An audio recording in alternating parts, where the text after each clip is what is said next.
Okay जी, तो हम लोग लास्ट 2 क्लासेस से है ना रैंक कर रहे हैं। तो पहली क्लास में हमने रैंक डिस्कस किया था थ्रू डिटर्मिनेंट ऑफ स्क्वायर सब मैट्रिक्स, है ना। उसमें कहा था कि जो लार्जेस्ट ऑर्डर का जो सब मैट्रिक्स होगा जिसका डिटर्मिनेंट नॉन जीरो है, तो वो जो ऑर्डर है उस सब मैट्रिक्स का वो रैंक है। दूसरा हमने देखा था कल, उसमें ये देखा था कि आपको देखना है कि maximum number of linearly independent row, जिसको रो रैंक बोलते हैं, maximum number of linearly independent column जो कि कॉलम रैंक है, और row rank is equal to column rank is equal to rank of the matrix. ये था। आज हम लोग देखेंगे कि रो इकोलॉन फॉर्म में कन्वर्ट करेंगे मैट्रिक्स को, उसके बाद रैंक डिसाइड करेंगे, है ना। या रो रिड्यूस इकोलॉन फॉर्म है, उसके बाद डिसाइड करेंगे। पानी दे दीजिए शिवा भाई। तो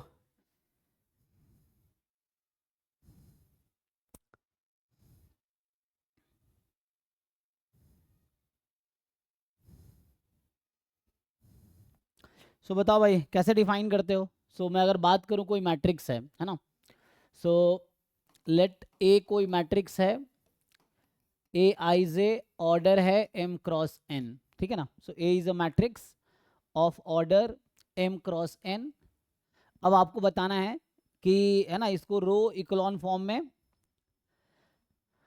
कन्वर्ट करना है। So what is the meaning of row echelon form, है ना।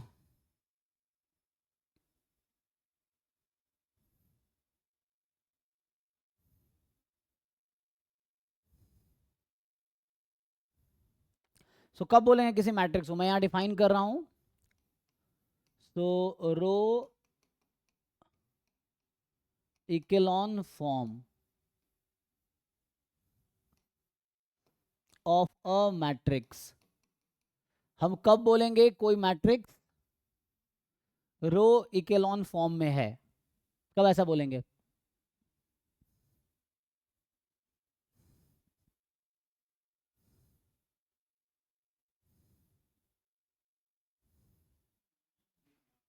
कि कोई बताओ जिनको आइडिया है, कब बोलेंगे कोई मैट्रिक्स। मान लो कोई मैट्रिक्स है, जैसे एग्जांपल के लिए अभी मेरा मैट्रिक्स ए है, लेट से 2 3 4 0 0 0, मान लो ऐसा है, और 0 1 3। क्या ये रो इकोलॉन फॉर्म में है, या इसको इकोलॉन फॉर्म में बोलते हैं। उसका तो इकोलॉन फॉर्म में हाँ या ना, यस और नो। हाँ नहीं है तो क्या कंडीशन है इकोलॉन फॉर्म में होने के लिए।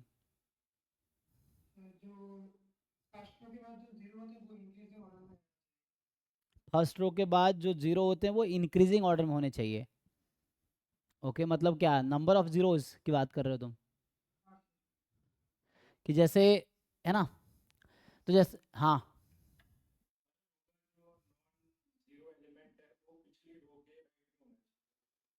हर रो का नॉन जीरो एलिमेंट, हाँ पहला नॉन जीरो एलिमेंट वो जीरो एलिमेंट के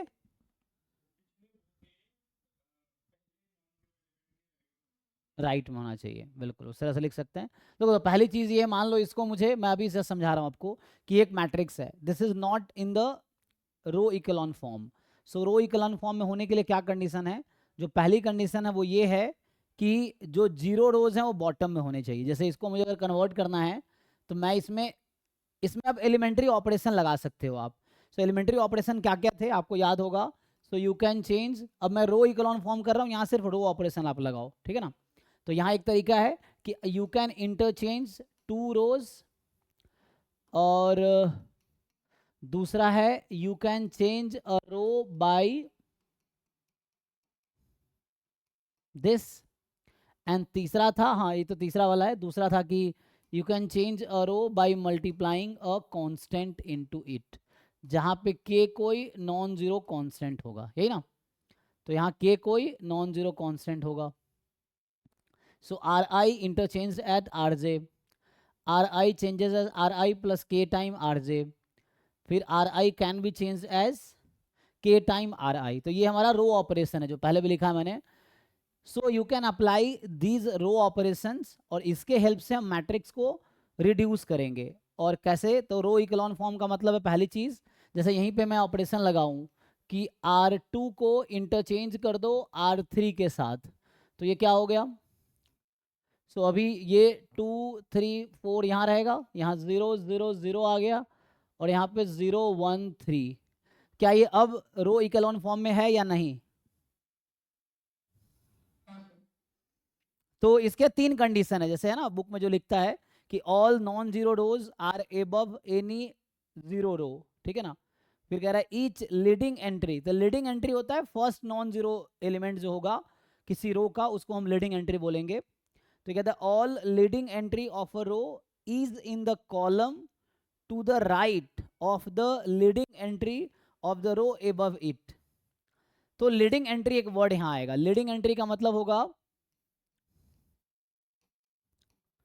या लीडिंग एलिमेंट, एंट्री या एलिमेंट है ना, ट्री या आप लीडिंग एलिमेंट बोल सकते हैं।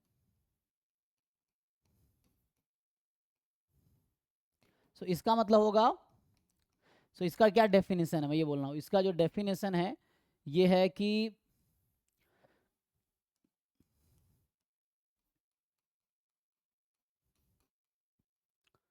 First non zero element in any row, ठीक है ना, इज लीडिंग एंट्री, इसको हम बोलेंगे लीडिंग एंट्री होगा। लीडिंग एंट्री, या इसी को आई थिंक पाइवर्ट भी बोलते हैं ना। पाइवर्ट क्या होता है? Leading entry of that row, leading entry of that row, यही ना। सो ये होगा first non zero element in any row is leading entry,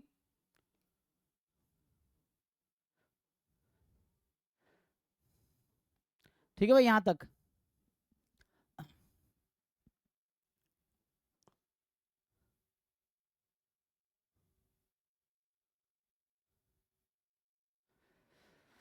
तो एक तो ये है, तो ये कहता है कि लीडिंग एंट्री जो बाद वाले रो की होगी वो राइट में होगी देन द प्रीवियस रो, इसका जो है या रो इसके एबव है ना, तो इन द नेक्स्ट कॉलम में होगा।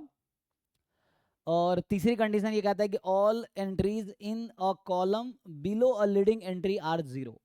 जैसे मैं बता दूं, यहां ध्यान दो, पहले रो की जो लीडिंग एंट्री है ये है, तो इसके नीचे के सारे एलिमेंट जीरो होने चाहिए। दूसरे रो की जो लीडिंग एंट्री है उसके नीचे के सारे एलिमेंट जीरो होने चाहिए, ऐसा है। तो ये मैट्रिक्स ये जो है दिस इज इन, ये जो है this is in row echelon form, और ये जो है this is not in row echelon form, ठीक है ना। तो क्वेश्चन है कैसे डिसाइड करेंगे, है ना, क्वेश्चन तो ये कि हाउ टू डिसाइड कि कोई मैट्रिक्स रो इकोलॉन फॉर्म में है या नहीं है। तो उसके लिए कंडीशन है, तो मैं लिख देता हूं, है ना। तो ये अभी है अच्छा, मैं एक और मैट्रिक्स लिखता हूं अभी तुम्हारे लिए, जैसे बिना डेफिनेशन लिखाऊंगा ज़्यादा समझ आएगा, पहले एग्जाम्पल के थ्रू। मान लो यहाँ पे है 2 3 0 1 2, है ना, कुछ भी ले लो, -1 और 0 0 5 अभी के लिए, या 5 ना लेके तुम 1 ही ले लो, ये है। सो क्या ये अभी है रो इकोलॉन फॉर्म में? अभी नहीं है ना, तो उसके लिए क्या करना होगा मैं, तो इसमें कोई भी जीरो रो नहीं है। पहली कंडीशन ये होती है कि जीरो रो का मतलब है ऐसा रो जिसमें सारे एलिमेंट जीरो है, तो जो जीरो रो होगा वो बॉटम में होगा, नॉन जीरो रो उसके ऊपर होगा, तो कोई जीरो रो है ही नहीं। दूसरी कंडीशन ये था कि जो भी लीडिंग एंट्री है किसी रो की, है ना, सो पहले जीरो इधर आ गया। सो जो मैं कहना रहा हूँ कि जो लीडिंग एंट्री है बाद वाले रो की राइट साइड में होगी, और जो पहले रो है उसकी लेफ्ट साइड में होगी। सो लेफ्ट साइड समझ आ रहा है? सो या तो ये समझना, तो अभी ये नहीं है, क्यों ऐसा नहीं है। और तीसरी कंडीशन ये होती है कि जो भी लीडिंग एलिमेंट है उसको पाइवर्ट भी बोलते हैं, तो कुछ बुक में इसको पाइवर्ट एलिमेंट बोलेगा, तुम देखना कुछ बुक में इसी को, तो जनरली पाइवर्ट वर्ड होता है रो रिड्यूस्ड इकोलॉन फॉर्म में, है ना, सो उसको पाइवर्ट एलिमेंट भी बोला जाता है। सो इसी को पाइवर्ट एलिमेंट बोलेगा, लीडिंग एंट्री हो गया या लीडिंग एलिमेंट हो गया या पाइवर्ट एलिमेंट हो गया, यही नाम है, इसी का नाम होगा। सो तो यहाँ पे क्या होगा, मैक्सिमम एलिमेंट्री ऑपरेशन लगाएंगे हम लोग पहले। तो ये तो ठीक है, ये तो अभी अपनी जगह पे है। अब मुझे क्या करना होगा, इस 1 को 0 बनाना होगा, है ना। तो आपकी मर्जी है, आप चाहो तो रो को इंटरचेंज भी कर सकते हो, या डायरेक्टली जीरो बनाना वैसे भी जीरो बना सकते हो।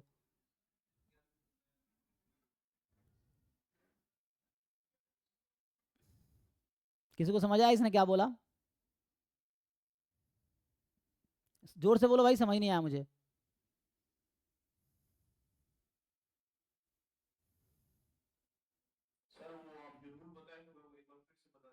हाँ उसका मैं लिखता हूँ, लिखूंगा अभी, मैं समझा रहा हूँ अभी। वो रूल मैं अभी यहाँ लिखूंगा, यहाँ अभी ये रूल हम यहाँ लिखेंगे। पहला रूल है, देखो लिख देता हूँ पहले।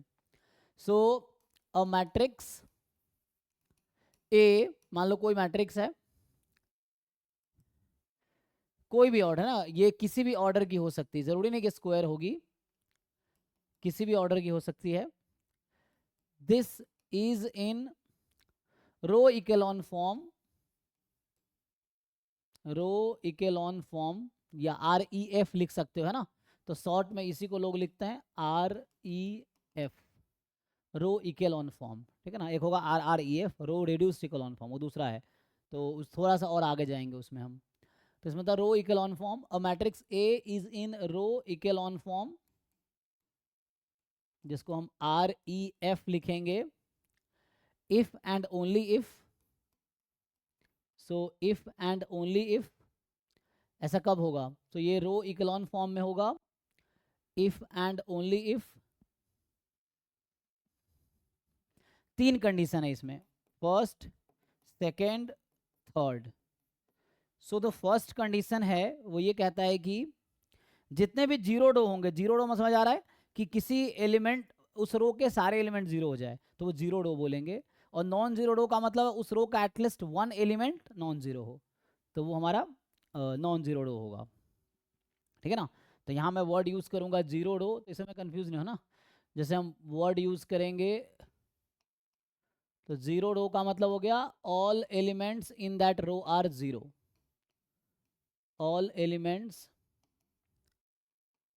इन दैट रो आर जीरो, यही ना। तो जितने एलिमेंट होंगे इस रो में सब जीरो होंगे। And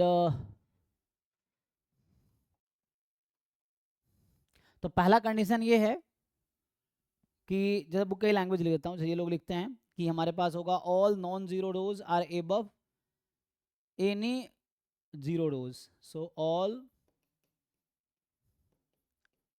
non zero rows are above zero rows, है ना। जीरो रो या जीरो रोज होगा, ये चाहिए, ऐसा समझ सकते हो। दैट इज, वही बात है कि जीरो रोज होगा आर बिलो नॉन जीरो रो, है ना, बात बराबर है। या कुछ बुक में ऐसा भी लिखा रहेगा कि zero row are at bottom, ये चीज है। तो दूसरा कंडीशन है ना। सो मतलब ये समझो कि zero rows are at bottom, so bottom मतलब कि लास्ट रोज में होंगे, जीरो रोज होंगे। जो सेकेंड कंडीशन है, so the second condition is, जो सेकेंड कंडीशन होगा वो ये कहता है कि ईच लीडिंग एंट्री, तो लीडिंग एंट्री या पाइवट एलिमेंट बोलो या लीडिंग एंट्री बोलो, तो मैं लीडिंग एंट्री लिख देता हूँ। सो ईच जो लीडिंग एंट्री होगी,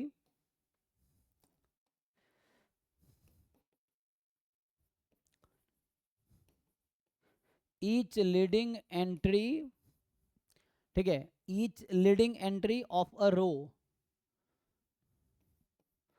ऑफ अ रो, किसी रो की जो लीडिंग एंट्री होगी, is in a column, is in a column, so each leading entry of a row is in a column to the right, column to the right of the leading entry, of the leading entry of, क्या होगा, leading entry of the row above it, leading entry of a row above it, अब समझो कहना क्या चाह रहा है कि जो रो पहले आ रहा है, एबव मतलब ऊपर है ना, सो जो रो पहले आएगा और जो रो बाद में आएगा, जो पहले रो आएंगे उसका कॉलम लेफ्ट में होगा, जो रो बाद में आएगा, मतलब लीडिंग एंट्री की बात कर रहा हूँ कि लीडिंग एंट्री ऊपर वाले मतलब फर्स्ट रो की लीडिंग एंट्री अगर फर्स्ट कॉलम में है तो सेकेंड रो की लीडिंग एंट्री फर्स्ट कॉलम के राइट में होनी चाहिए, तो या तो वो सेकेंड में हो सकती है या थर्ड में हो सकती है, इस तरह से। एक बार पढ़ लो, नहीं समझ आ रहा तो पूछो। क्या लिखा है पढ़ के देखो क्या बोल रहा है। Each leading entry of a row is in a column to the right, उस कॉलम में है, किस में, to the right of the leading entry of a row above it. ऊपर वाले रो का जो लीडिंग एंट्री है तो नेक्स्ट वाले रो का जो लीडिंग एंट्री होगी वो ऊपर वाले रो के लीडिंग एंट्री के राइट में होगी या नेक्स्ट वाले कॉलम में होगी, ये समझो राइट कॉलम में होगी।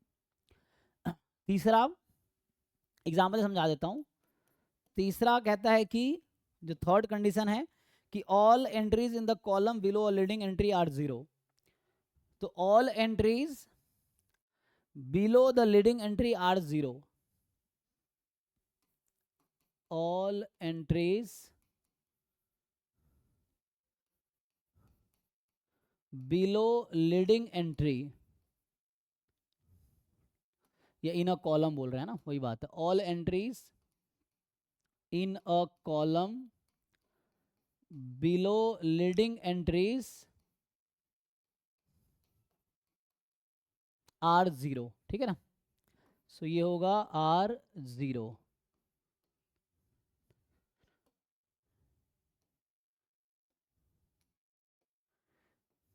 कोई डाउट है किसी को, पढ़ के देखो एक बारी, मैं इसको एग्जांपल से एक बार जस्टिफाई करता हूं।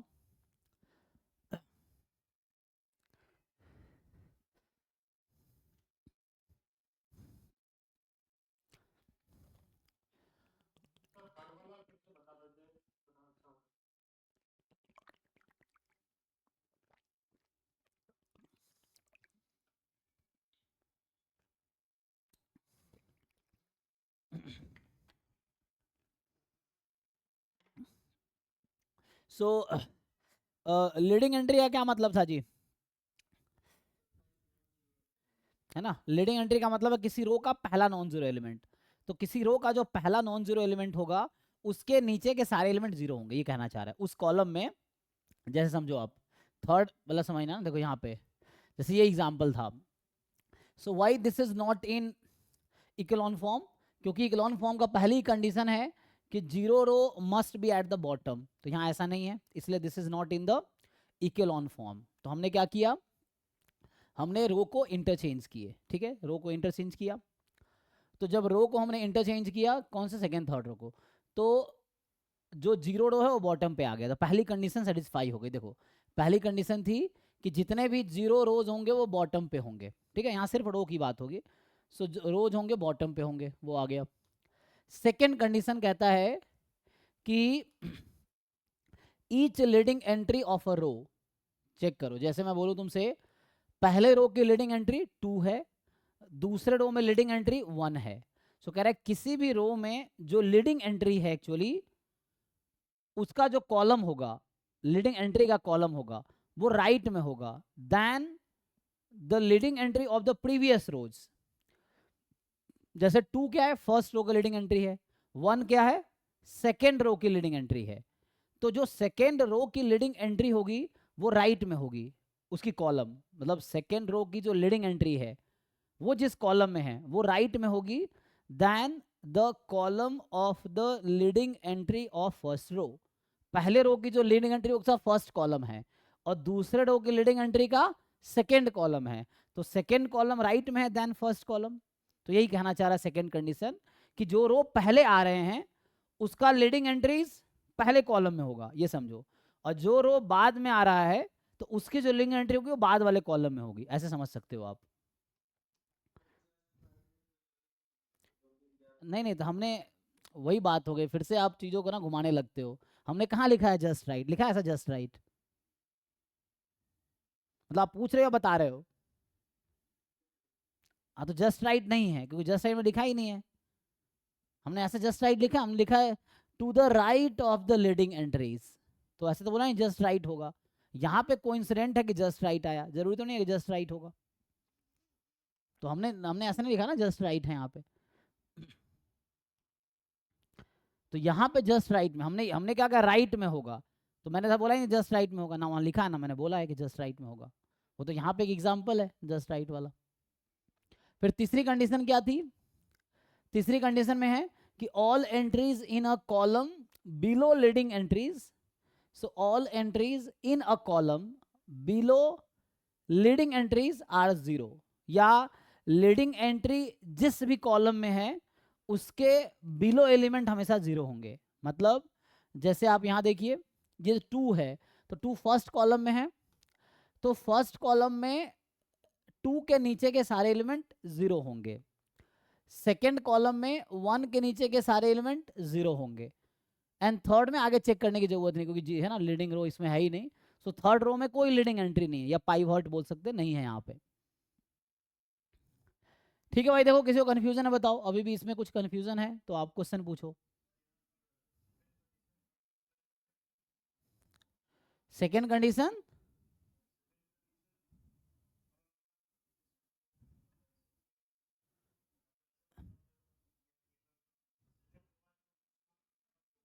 अच्छा एक minute, all entries in a column below leading entries are zero. चलो मैं डिफरेंट एग्जांपल्स बनाता हूँ फिर हम देखते हैं, है ना। सो जैसे हम अगर यहाँ देखें पहला एग्जांपल जो मैंने जो लिखे थे, इस वाले में ये क्यों नहीं था रो इकोलॉन फॉर्म में, कौन सी कंडीशन यहाँ फेल हो रही थी, यहाँ ये है, देखो इसी मैट्रिक्स में देखो, एक तो पहले वाली कंडीशन फेल हो रही है, वो ये कहता है कि जीरो रो बॉटम पे होनी चाहिए, तो जीरो रो बॉटम पे नहीं है, तो ये फेल हो गई। और क्या कंडीशन फेल हुई, सेकंड कह रहा था कि ईच एंट्री जो होगा ऑफ अ रो, अब तुम देख के बताओ कि ये जो सेकंड कंडीशन यहाँ ट्रू है या फॉल्स है, मतलब जो सेकंड कंडीशन जो हमने लिखा है वो इस वाले मैट्रिक्स में होल्ड कर रही है या नहीं कर रही है, इस वाले में।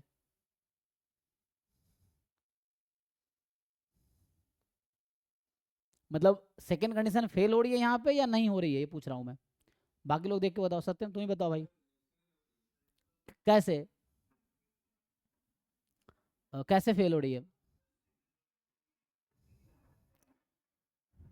हाँ तो कोई बात है, जब लीडिंग एंट्री है ही नहीं तो उसकी बात क्यों होगी।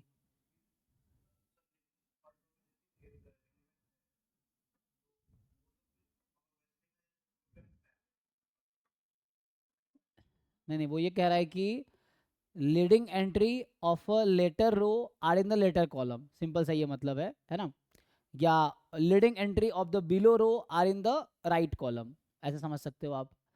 तो यहाँ पे तो पहले रो की जो लीडिंग एंट्री है वो फर्स्ट कॉलम में है, थर्ड रो की जो लीडिंग एंट्री है वो सेकंड कॉलम में है, तो जो नेक्स्ट रो का लीडिंग एंट्री है वो सेकंड में है। ये अलग बात है कि सेकंड रो में कोई लीडिंग एंट्री है ही नहीं, क्योंकि वो पहला कंडीशन ही फेल हो गया था इसीलिए, तो पहले कंडीशन ही फेल हो गया इसलिए आरआरबी फॉर्म में नहीं है, लेकिन वैसे देखोगे अगर इग्नोर करेंगे तो ये सेकंड कंडीशन सेटिस्फाई कर रहा है। ठीक है, थर्ड कंडीशन क्या कहता है, all entries in a column below the leading entries are zero, so all entries in a column below the leading entry are zero। तो यहाँ पे तो ठीक है ना, ये भी ओके है, सिर्फ यहाँ फर्स्ट कंडीशन फेल हो रहा है, उस वजह से बाकी प्रॉब्लम हो रही है। मैं और एग्जांपल बनाता हूँ, देखो शायद उससे थोड़ा क्लैरिटी आए तुम लोगों को। चलो मैं कुछ एग्जांपल से लिखता हूँ, तुम चेक करके बताओ आरआरईएफ में है कि नहीं है। जी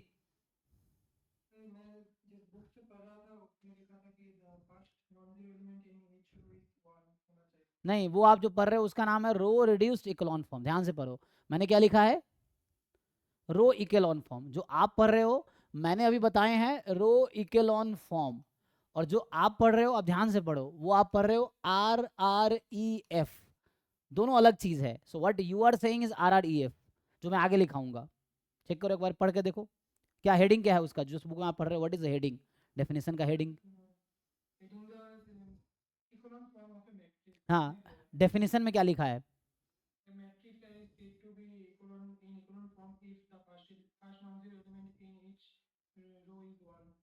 आगे,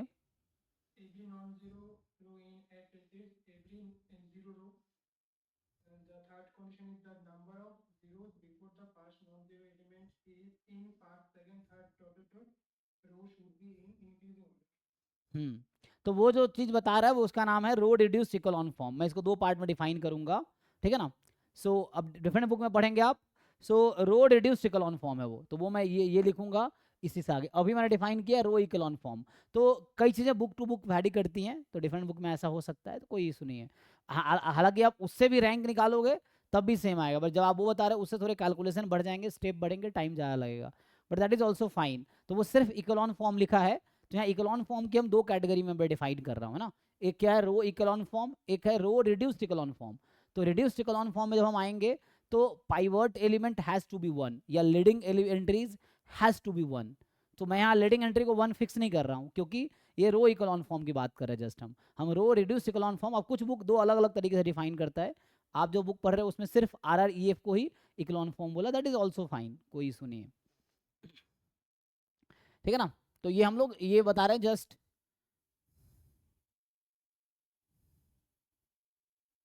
है ना। ये भी बाद में लिख रहा है, रोड इज, है ना, each leading entry in a row is one, each leading one is the only non zero entry in its column. तो थोड़ा सा चेंज है, मैं एक और एग्जांपल लेता हूँ। देखो जैसे ये है, लेट्स से, अच्छा आपके हिसाब से आपका जो डेफिनेशन है ना जो आप बता रहे थे सरवीन, उसके हिसाब से this is not in the echelon form, right. पहली कंडीशन कहाँ फेल हो रही है कि ये जो लीडिंग एलिमेंट है वन नहीं है। दूसरी कंडीशन वो जो आप पढ़ रहे हो उसमें एक और कंडीशन होगा कि लीडिंग एलिमेंट के बिलो एंड एबव सब जीरो होने चाहिए। वहां कंडीशन क्या होता है रो रिड्यूस्ड इकोलॉन फॉर्म में, हमने यहाँ सिर्फ बिलो लिखा है, यहाँ पे क्या लिखा है, जस्ट बिलो लिखा है ना, बिलो लीडिंग एंट्रीज। अगर मैं रो रिड्यूस्ड इकोलॉन फॉर्म लिखूंगा तो बिलो एंड एबव, अगर कोई लीडिंग एंट्री है तो उसके बिलो एलिमेंट और उसके एबव एलिमेंट, वो जिस भी कॉलम में आ रहा है वो अकेला नॉन जीरो एलिमेंट होगा उस कॉलम में जो आप बता रहे हो। वो देखो उसमें ये लिखा होगा, है ना, कि जो leading entries is the only non zero entry in that column. यहाँ तो ये हाफ हम लोग रिड्यूस इकोलॉन फॉर्म डिफाइन कर रहे हैं, फिर रो रिड्यूस पे आएंगे। तो रैंक यहाँ से ही निकल जाएगा, उतना आगे जाना, क्योंकि इसमें यहाँ तक पहुँचने में ना बहुत सारे और स्टेप्स लगेंगे और टाइम लगेगा और कैलकुलेशंस लगेगा, तो वो ज़्यादा टाइम लेगा देन दिस। सो वो भी ठीक है, बट रैंक यहीं से निकल जाएगा, मैं ये भी डिफाइन करूंगा अभी। सो हमारे हिसाब से this is row echelon form में है, this is not in the row reduce echelon form, ठीक है। तो ये दो अलग अलग टर्म्स हैं। हाँ यस, अब बाई टू फर्स्ट रो को चेंज कर देंगे, 1/2 फर्स्ट रो, तो वो आ जाएगा। Still it is not in the, अगर वन बना भी दोगे तब भी ये रो रिड्यूस इकोलॉन फॉर्म में नहीं, आपके डेफिनेशन के हिसाब से it is not in the echelon form. उसके लिए इसको भी जीरो होना पड़ेगा, थ्री जो है ना उसको ऊपर, उसको जीरो होना पड़ेगा, तो उसको जीरो बनाना पड़ेगा फिर मुझे, ये चीज़ है। ओके अभी आते हैं, तो मतलब ये समझ लो आइडेंटिटी जैसा बनाना पड़ेगा हमें। हाँ एनीवे तो ये अभी मैं इसको कन्वर्ट करता हूँ, आप इसको कन्वर्ट कीजिए इकोलॉन फॉर्म में। तो ये इकोलॉन फॉर्म में है अभी, तो अभी ये नहीं है इकोलॉन फॉर्म में, क्यों, क्योंकि पहली चीज़ तो जैसे पहला रो का ये पाइवट एलिमेंट है, और सेकेंड रो, अब ये हमने थर्ड कंडीशन पढ़ा कि अगर ये कोई पाइवट एलिमेंट है मतलब लीडिंग एंट्री है तो उसके बिलो सारे एलिमेंट जीरो होने चाहिए। तो पहले मुझे इसको जीरो बनाना पड़ेगा वन को, तो वन को कैसे जीरो बनाओगे, सेकेंड रो को चेंज करोगे, सेकेंड रो -1/2 फर्स्ट रो, तो फिर क्या होगा, तो फिर आपका ये आ जाएगा, ये है ना, सेकेंड रो चेंज कर रहे हैं तो 2 3 0, इसको चेंज नहीं कर रहे हैं हम, सेकेंड रो को चेंज कर, सेकेंड रो माइनस दिस, तो ये जीरो हो जाएगा, और 2 - 3/2, तो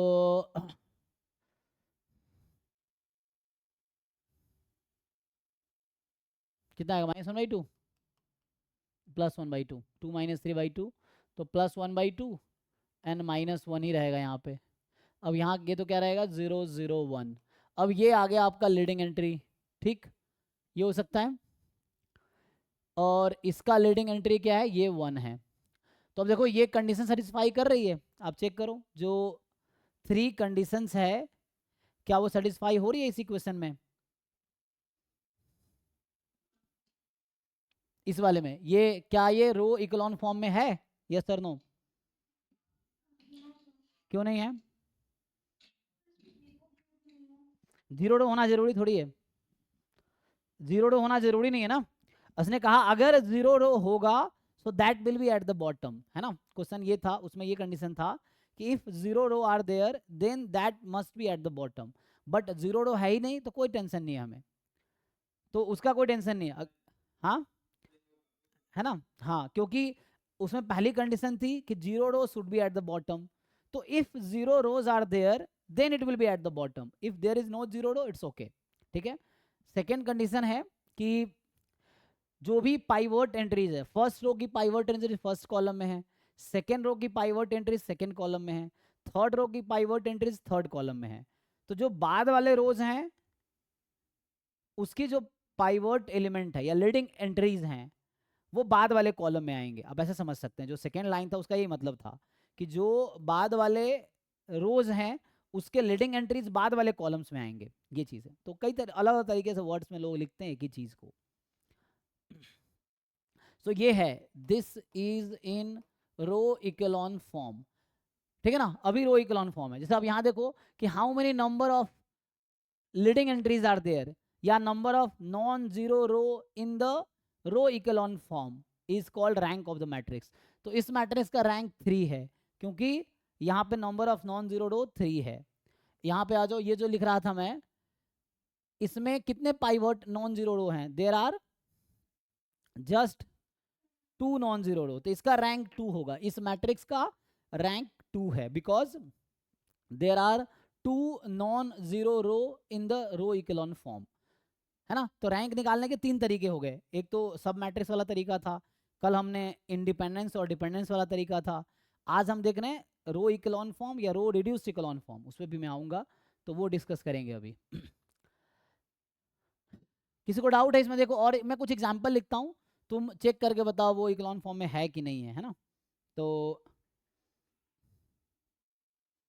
हाँ जी, और बता दूं मैं, जैसे क्या है ना, ये रो इकोलॉन फॉर्म यूनिक नहीं होता है और row reduced echelon form unique होता है, एक मैट्रिक्स से करस्पॉन्डिंग एक ही रो रिड्यूस्ड इकोलॉन फॉर्म होगी, दैट विल बी यूनिक। जैसे दूसरा एग्जांपल मैं लिखता हूँ, चलो जैसे देखो, अब ये है 1 2, या ऐसा लिख दूं 1 0 3 और 0 0 लेट से 1, और यहाँ है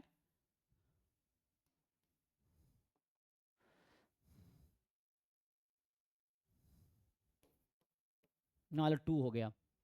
बताइए क्या ये रो रिड्यूस्ड, ये रो इकोलॉन फॉर्म में है, आर ई एफ शॉर्ट में बोलेंगे, क्या ये वाला मैट्रिक्स अभी इकोलॉन फॉर्म में है कि नहीं, रो इकोलॉन फॉर्म की बात कर रहा हूँ मैं।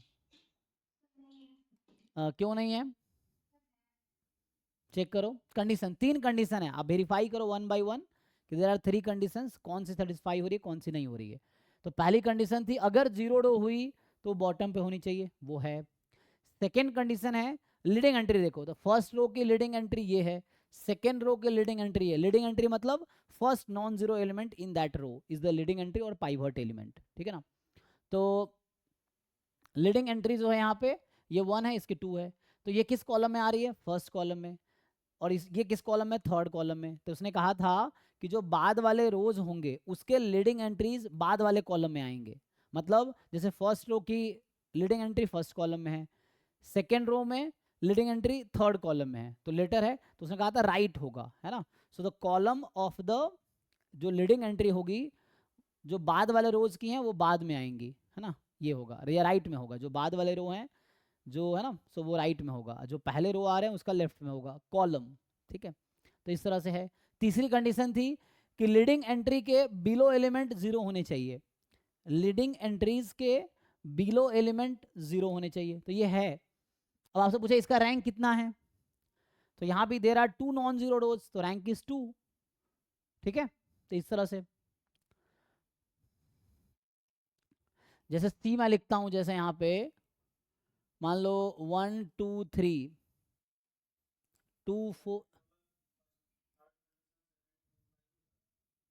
किसमें, थर्ड कंडीशन सेकेंड को इंप्लाई नहीं कर रहा है, थर्ड कंडीशन क्या है,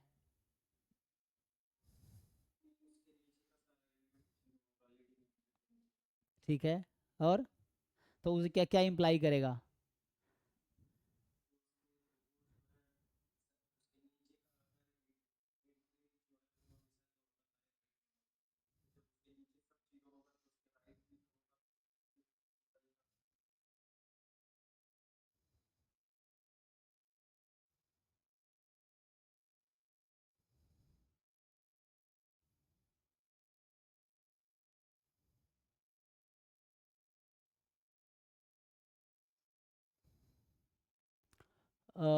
एक मिनट मैं देखता हूँ। तो यहाँ पे अगर मैं लिख देता, मान लो,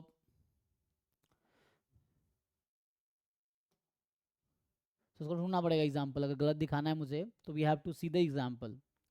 तो हमें ये देखना है कि ऐसा हो कि उसके नीचे के सारे एलिमेंट जीरो हो, बट ऐसा हो कि राइट में ना हो। तो ऐसा कब होगा? तो ऐसा होगा अगर,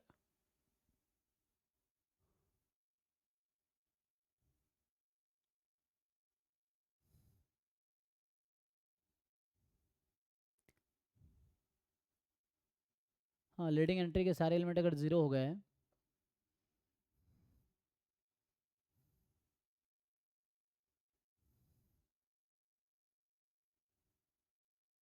सेकंड रो क्लियर करने तो बाद में ही आएंगे क्योंकि लीडिंग एंट्री है ना। अगर हम ऐसा करेंगे तो रिड्यूस करेंगे तो हो ही जाएगा ना। अगर मान लो, चलो ये तो ठीक है, इसको भी रहने दो। मैं नया एग्जाम्पल बनाता हूँ, है ना। अभी हमने क्या किया था, इसको रहने दो। अभी हम नया एग्जाम्पल बनाने की कोशिश करते हैं, इसमें ऐसा हो जाए।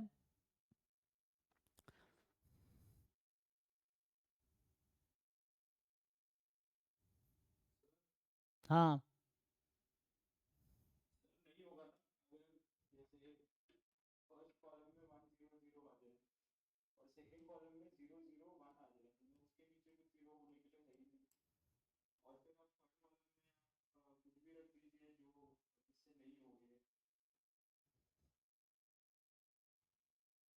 ये क्या रखूँ बताओ? हाँ ठीक है, ठीक है, 0 1 0 कर देते हैं लोग। ओके, अब इसको चेक करते हैं। सो बताइए, क्या ये रो इकोलॉन फॉर्म में है अभी? चेक करके बताओ भाई। तो कौन सा कंडीशन फेल हो रही है इसमें? तीन कंडीशन था ना हमारा। कौन सी वाली कंडीशन फेल हो रही है?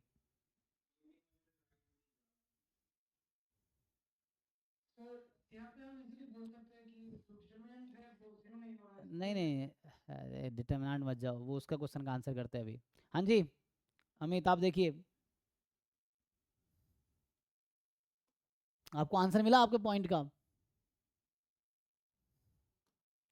यहाँ पे फर्स्ट कंडीशन होल्ड कर रहा है, सेकेंड कंडीशन होल्ड नहीं कर रहा है, थर्ड कंडीशन होल्ड कर रहा है। तो आप कह रहे हैं सेकेंड थर्ड को इंप्लाई करेगा, नहीं कर रहा है। अच्छा, यहाँ पे ये है, मतलब समझ रहे ना कि ऐसा हो सकता है कि थर्ड ट्रू हो सेकेंड ट्रू ना हो। तो अगर सेकेंड, आप किसको हटाना चाहते हैं, मतलब कौन से दो कंडीशन रखूं मैं?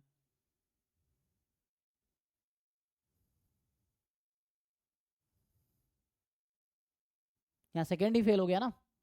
अच्छा, अगर सेकेंड क्या था कि लीडिंग एंट्री राइट में होगी, तो ये पहले रो की लीडिंग एंट्री ये है, सेकेंड रो की लीडिंग एंट्री ये है, थर्ड रो की लीडिंग एंट्री ये है। सो जीरो रो बॉटम पे होगा, जीरो रो है ही नहीं तो बॉटम पे होगा, तो पहला कंडीशन ओके है। ठीक है ना। तो हाँ, चेक करते हैं, ऐसा एग्जांपल बनाएंगे, थर्ड सेकेंड ट्रू करते हैं और थर्ड को फॉल्स करवाते हैं ऐसा। तो आई थिंक वो हो जाएगा, लेकिन यहाँ जरूरी है ना। तो अगर मैं सिर्फ दो ही कंडीशन लूँ तो इक्लॉन फॉर्म बन जाएगी। मतलब आप ये कहना चाह रहा पहला दो कंडीशन से ही इक्लॉन फॉर्म बन जाएगा।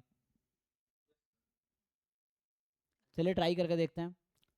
सो हमें ऐसा एग्जाम्पल बनाने हैं कि सेकेंड ट्रू हो जाए और थर्ड फॉल्स हो जाए, है ना। तो कोशिश करते हैं, देखो। सो यहाँ से अगर आप बनाएंगे, कोई ऐसा एग्जाम्पल बनाओ, लार्जर ऑर्डर के आप ले सकते हो।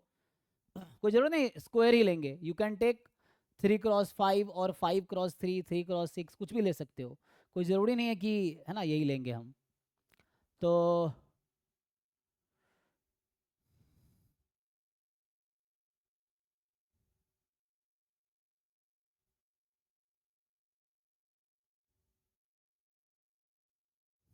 एक मिनट, 1 2 3,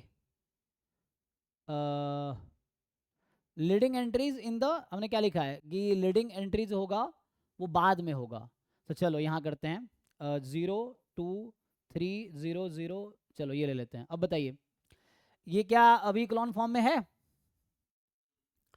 चलिए तो इसका फर्स्ट रो की लीडिंग एंट्री 1 है, सेकेंड रो की लीडिंग एंट्री 2 है, थर्ड रो की लीडिंग एंट्री 3 है।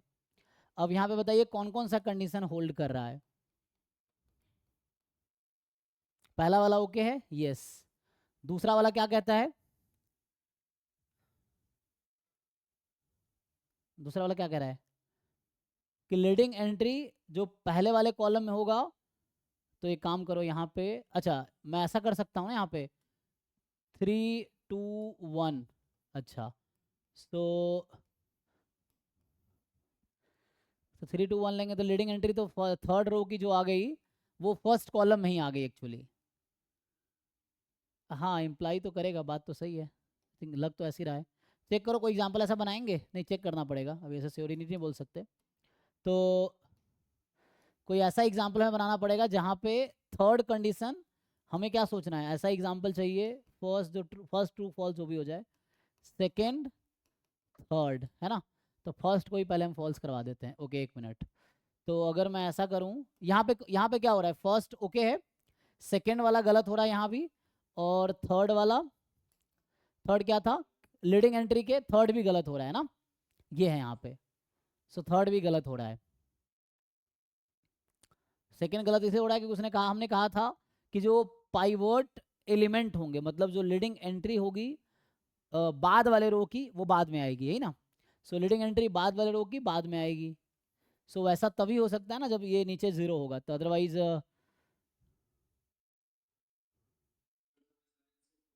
हाँ राइट शिफ्ट होगा ही ना। लेकिन हम मैट्रिक्स तो कुछ भी बना सकते हैं, जरूरी नहीं मैट्रिक्स 3 × 3 का ही हम जनरली बना रहे हैं। हम ऐसा करें कि 4 का बना ले, मान लो 0 0 है ना, इस तरह कुछ भी रख ले, 0 रख ले यहाँ पे, इस तरह कर सकते हैं।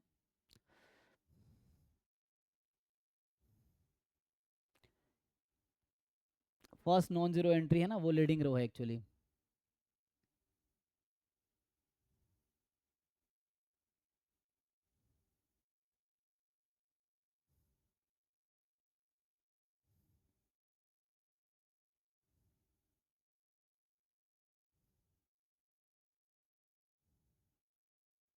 तो तुम्हारे हिसाब में क्या सोचना चाहिए, ये सही हो ये गलत हो, ऐसा बनाओ कि सेकंड ओके हो थर्ड हो। ऐसा कब हो सकता है, इसने हमने कहा है कि तो जीरो ही होना पड़ेगा नीचे के एलिमेंट को, क्योंकि नेक्स्ट रो का नेक्स्ट में कब जाएगा। चलो एक और ट्राई करके देख लेते हैं। तो हम लोग ऐसा करें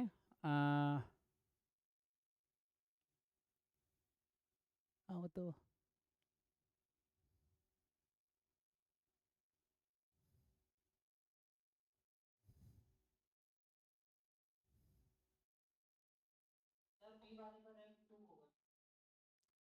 बी वाले का रैंक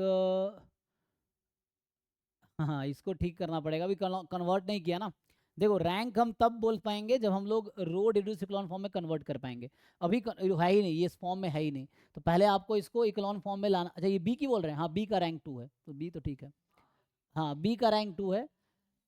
हम एक ऐसा एग्जाम्पल बना रहे हैं जो रो इक्लॉन फॉर्म में ना हो और उसमें तीसरी कंडीशन फेल हो रही हो और दूसरी ट्रू हो जाए, है ना। जैसे यहाँ पे बनाया, तीसरी फेल हुई दूसरी भी फेल हुई है, क्योंकि ये जैसे कह रहा है ना, अगर ऐसा है second implies third, I think ठीक है। So not third will imply not second, ये चीज़ है कि अगर थर्ड फॉल्स होगा तो सेकेंड भी फॉल्स होगा, ये चीज़ है। थर्ड फॉल्स होगा तो सेकेंड भी फॉल्स होगा, ये दोनों इक्विवेलेंट है। तो हम ऐसा एग्जाम्पल बना ले कि थर्ड फॉल्स हो सेकेंड ट्रू हो, तो ऐसा होगा नहीं शायद, है ना, इसीलिए हो सकता है ऐसा हो। तो इन्होंने 3 कंडीशन क्यों लिखा है, फिर जरूरत नहीं है। एक इस फॉर्म में जरूरत नहीं है, मे भी अगले फॉर्म में जरूरत पड़ेगी, इसलिए इन्होंने लिखा है। तो हाँ जैसे यहाँ पे, जैसे मैं अगर ऐसे ही लिख देता हूँ, मान लो जैसे यही हो गया एग्जाम्पल के लिए, तो इसमें क्या है कि सबका लीडिंग एंट्री तो यही है, तो यहाँ भी सेकेंड कंडीशन फेल हो रहा है। और अगर आप सेकेंड कंडीशन को ट्रू बनाएंगे, तो सेकेंड कंडीशन को आप ट्रू बनाएंगे, सो यहाँ से आ जाएगा, मान लो फर्स्ट है ना, और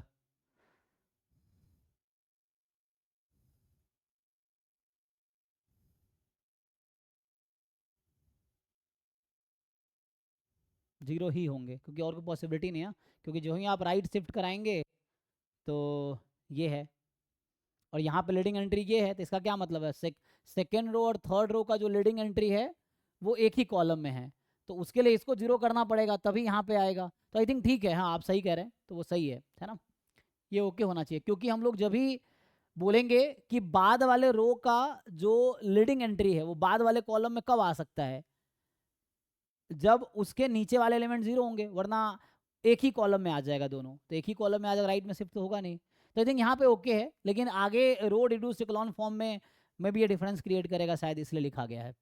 ये जैसे और एग्जांपल्स में देख लेता हूँ एक दो, अगर लार्जर एग्जांपल बना के देखे कि जैसे हो सकता है ना कि हम लोग तो ये तो पहला ही फेल हो जाएगा यहाँ पे, और यहाँ पे अगर लिखूँ मैं कि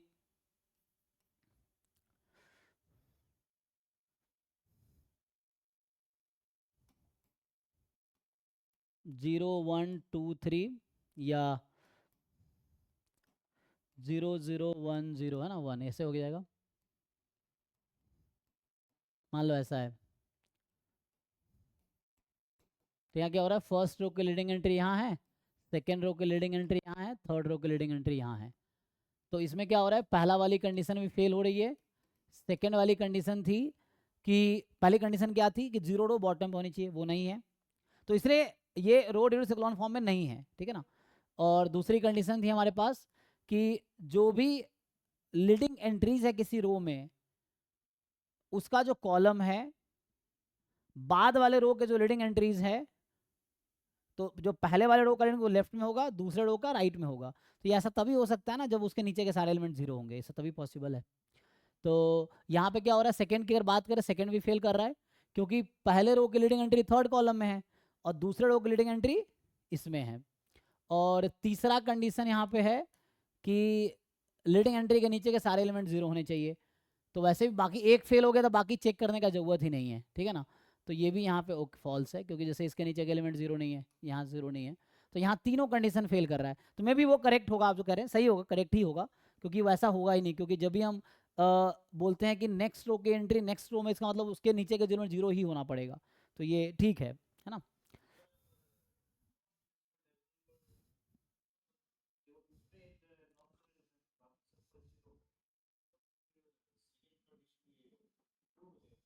किसमें जैसे, हाँ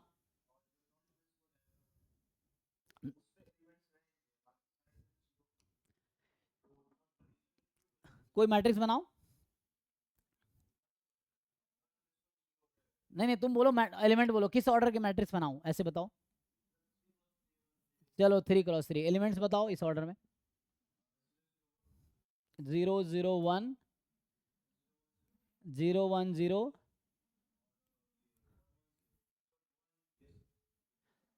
तो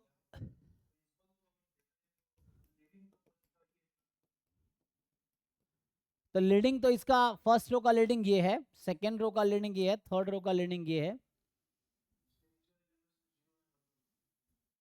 हाँ तो ये नीचे इसका मतलब थर्ड वाले ओके है, हाँ सेकंड फेल हो, लेकिन हमें ऐसा ढूंढना है कि सेकंड ट्रू हो जाए, तो ये कहना चाह रहा है सेकंड ट्रू होगा तो थर्ड भी ट्रू होगा, ये सही है, क्योंकि सेकंड ट्रू होने का मतलब ये है कि सेकंड ट्रू कब होगा, जब हम बोलते हैं कि बाद वाले रो की लीडिंग एंट्री बाद वाले कॉलम में होगी, तो इसका एग्जैक्टली मतलब है कि उसके नीचे के सारे एलिमेंट जीरो होना ही पड़ेगा, वरना वरना लीडिंग एंट्री उसी कॉलम में आ जाएगी। अगर पहले रो में मान लो फर्स्ट रो की लीडिंग एंट्री है, और अगर नीचे में कोई भी एलिमेंट नॉन जीरो हो गया तो लीडिंग एंट्री उसी कॉलम में आ जाएगी, तो वहाँ सेकंड कंडीशन ही फेल हो जाएगा, और अगर सेकंड कंडीशन ट्रू होने के लिए उसके नीचे के एलिमेंट को जीरो होना पड़ेगा, ठीक है, ये सही है तारे, ठीक है ना। तो यहाँ से तो ये सेकंड फेल हो गया ना, आपको ऐसा एग्जाम्पल बनाना है कि फर्स्ट तो कुछ भी हो छोड़ो, सेकंड वाला ट्रू हो तो थर्ड वाला ट्रू होगा, ये ऑब्वियस लॉजिक सही है, क्योंकि ना ये ऑब्वियस है, क्योंकि सेकंड कह रहा था कि बाद वाले कॉलम की जो लीडिंग एंट्री है वो बाद वाले रो की जो लीडिंग एंट्री है वो बाद वाले कॉलम में होगी, तो इसका ऑब्वियस मीनिंग तभी है कि जब कोई लीडिंग एंट्री मिल गया तो उसके नीचे के जीरो होंगे, तभी तो बाद वाले में जाएगा, उसकी जीरो हो जाएगी, तभी तो बाद वाले में जा पाएगा। ठीक है, यहाँ पे क्या हो रहा है, सेकंड फेल हो रहा है, हमें ऐसा देखना है, आप ऐसा बनाओ कि सेकंड वाला ट्रू हो और थर्ड वाला फॉल्स हो जाए, फर्स्ट आप कुछ भी कर लो, फर्स्ट का कोई टेंशन नहीं है, लेकिन ये ऐसा एग्जाम्पल बनाओ कि सेकंड वाला ट्रू हो और थर्ड वाला फॉल्स हो जाए। आई थिंक ऐसा नहीं होगा, ठीक है। तो यहाँ पे ओके है, कोई प्रॉब्लम नहीं है, ठीक है।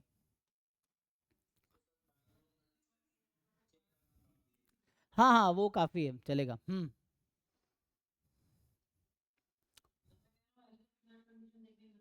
जरूरत नहीं पड़ेगी, एग्जैक्टली।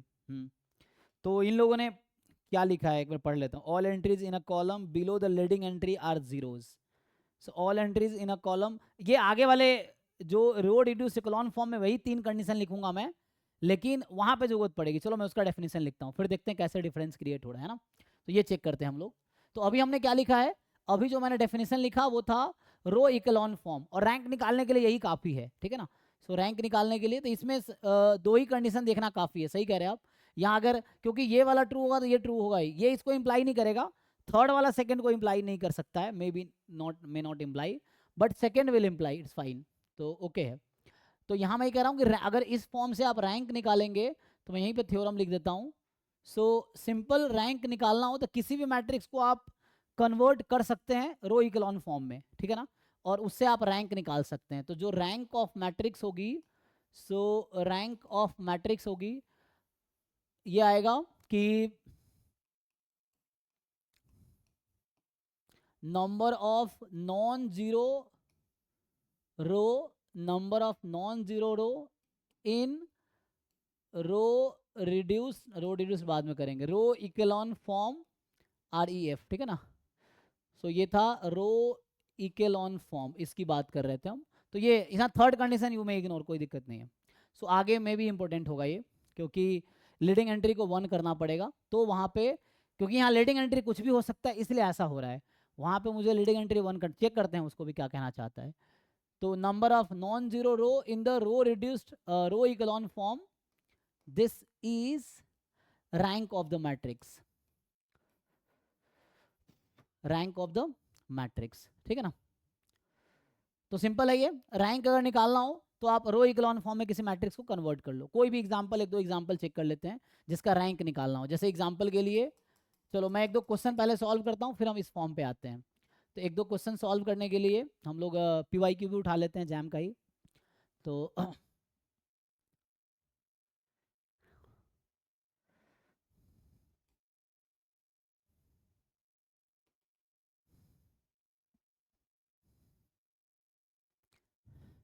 है ना, इसलिए कुछ लोग कुछ बुक में, जैसे वो बता रहा था ना सरवीन, कि वहाँ सिर्फ डायरेक्टली इकोलॉन फॉर्म का रो रिड्यूस इकोलॉन फॉर्म में डिफाइन किया, इसलिए रो इकोलॉन फॉर्म डिफाइन नहीं करता होगा, क्योंकि पहले इसने ये डिफाइन किया, फिर इसी के हेल्प से आगे कह देगा कि leading entry has to be 1, और लीडिंग एंट्री के ऊपर और नीचे के एलिमेंट को 0 होना पड़ेगा। तो वहाँ पे देखते हैं क्या होता है, अभी मैं लिखाता हूँ, तो उसको देखते हैं क्या होगा।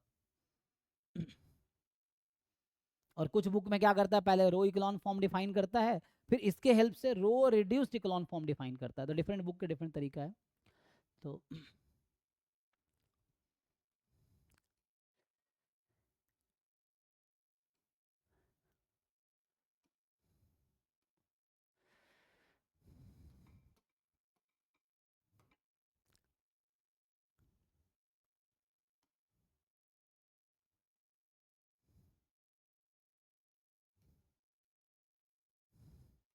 तो मैट्रिक्स का रैंक पूछ रहा है, इसी मैट्रिक्स पे काम करते हैं।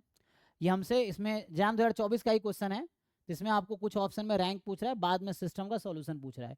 तो सिस्टम का सॉल्यूशन भी हम लोग पढ़ेंगे, अभी मैं रैंक की बात करता हूँ, इसका रैंक निकाल के देखते हैं क्या आएगा। सो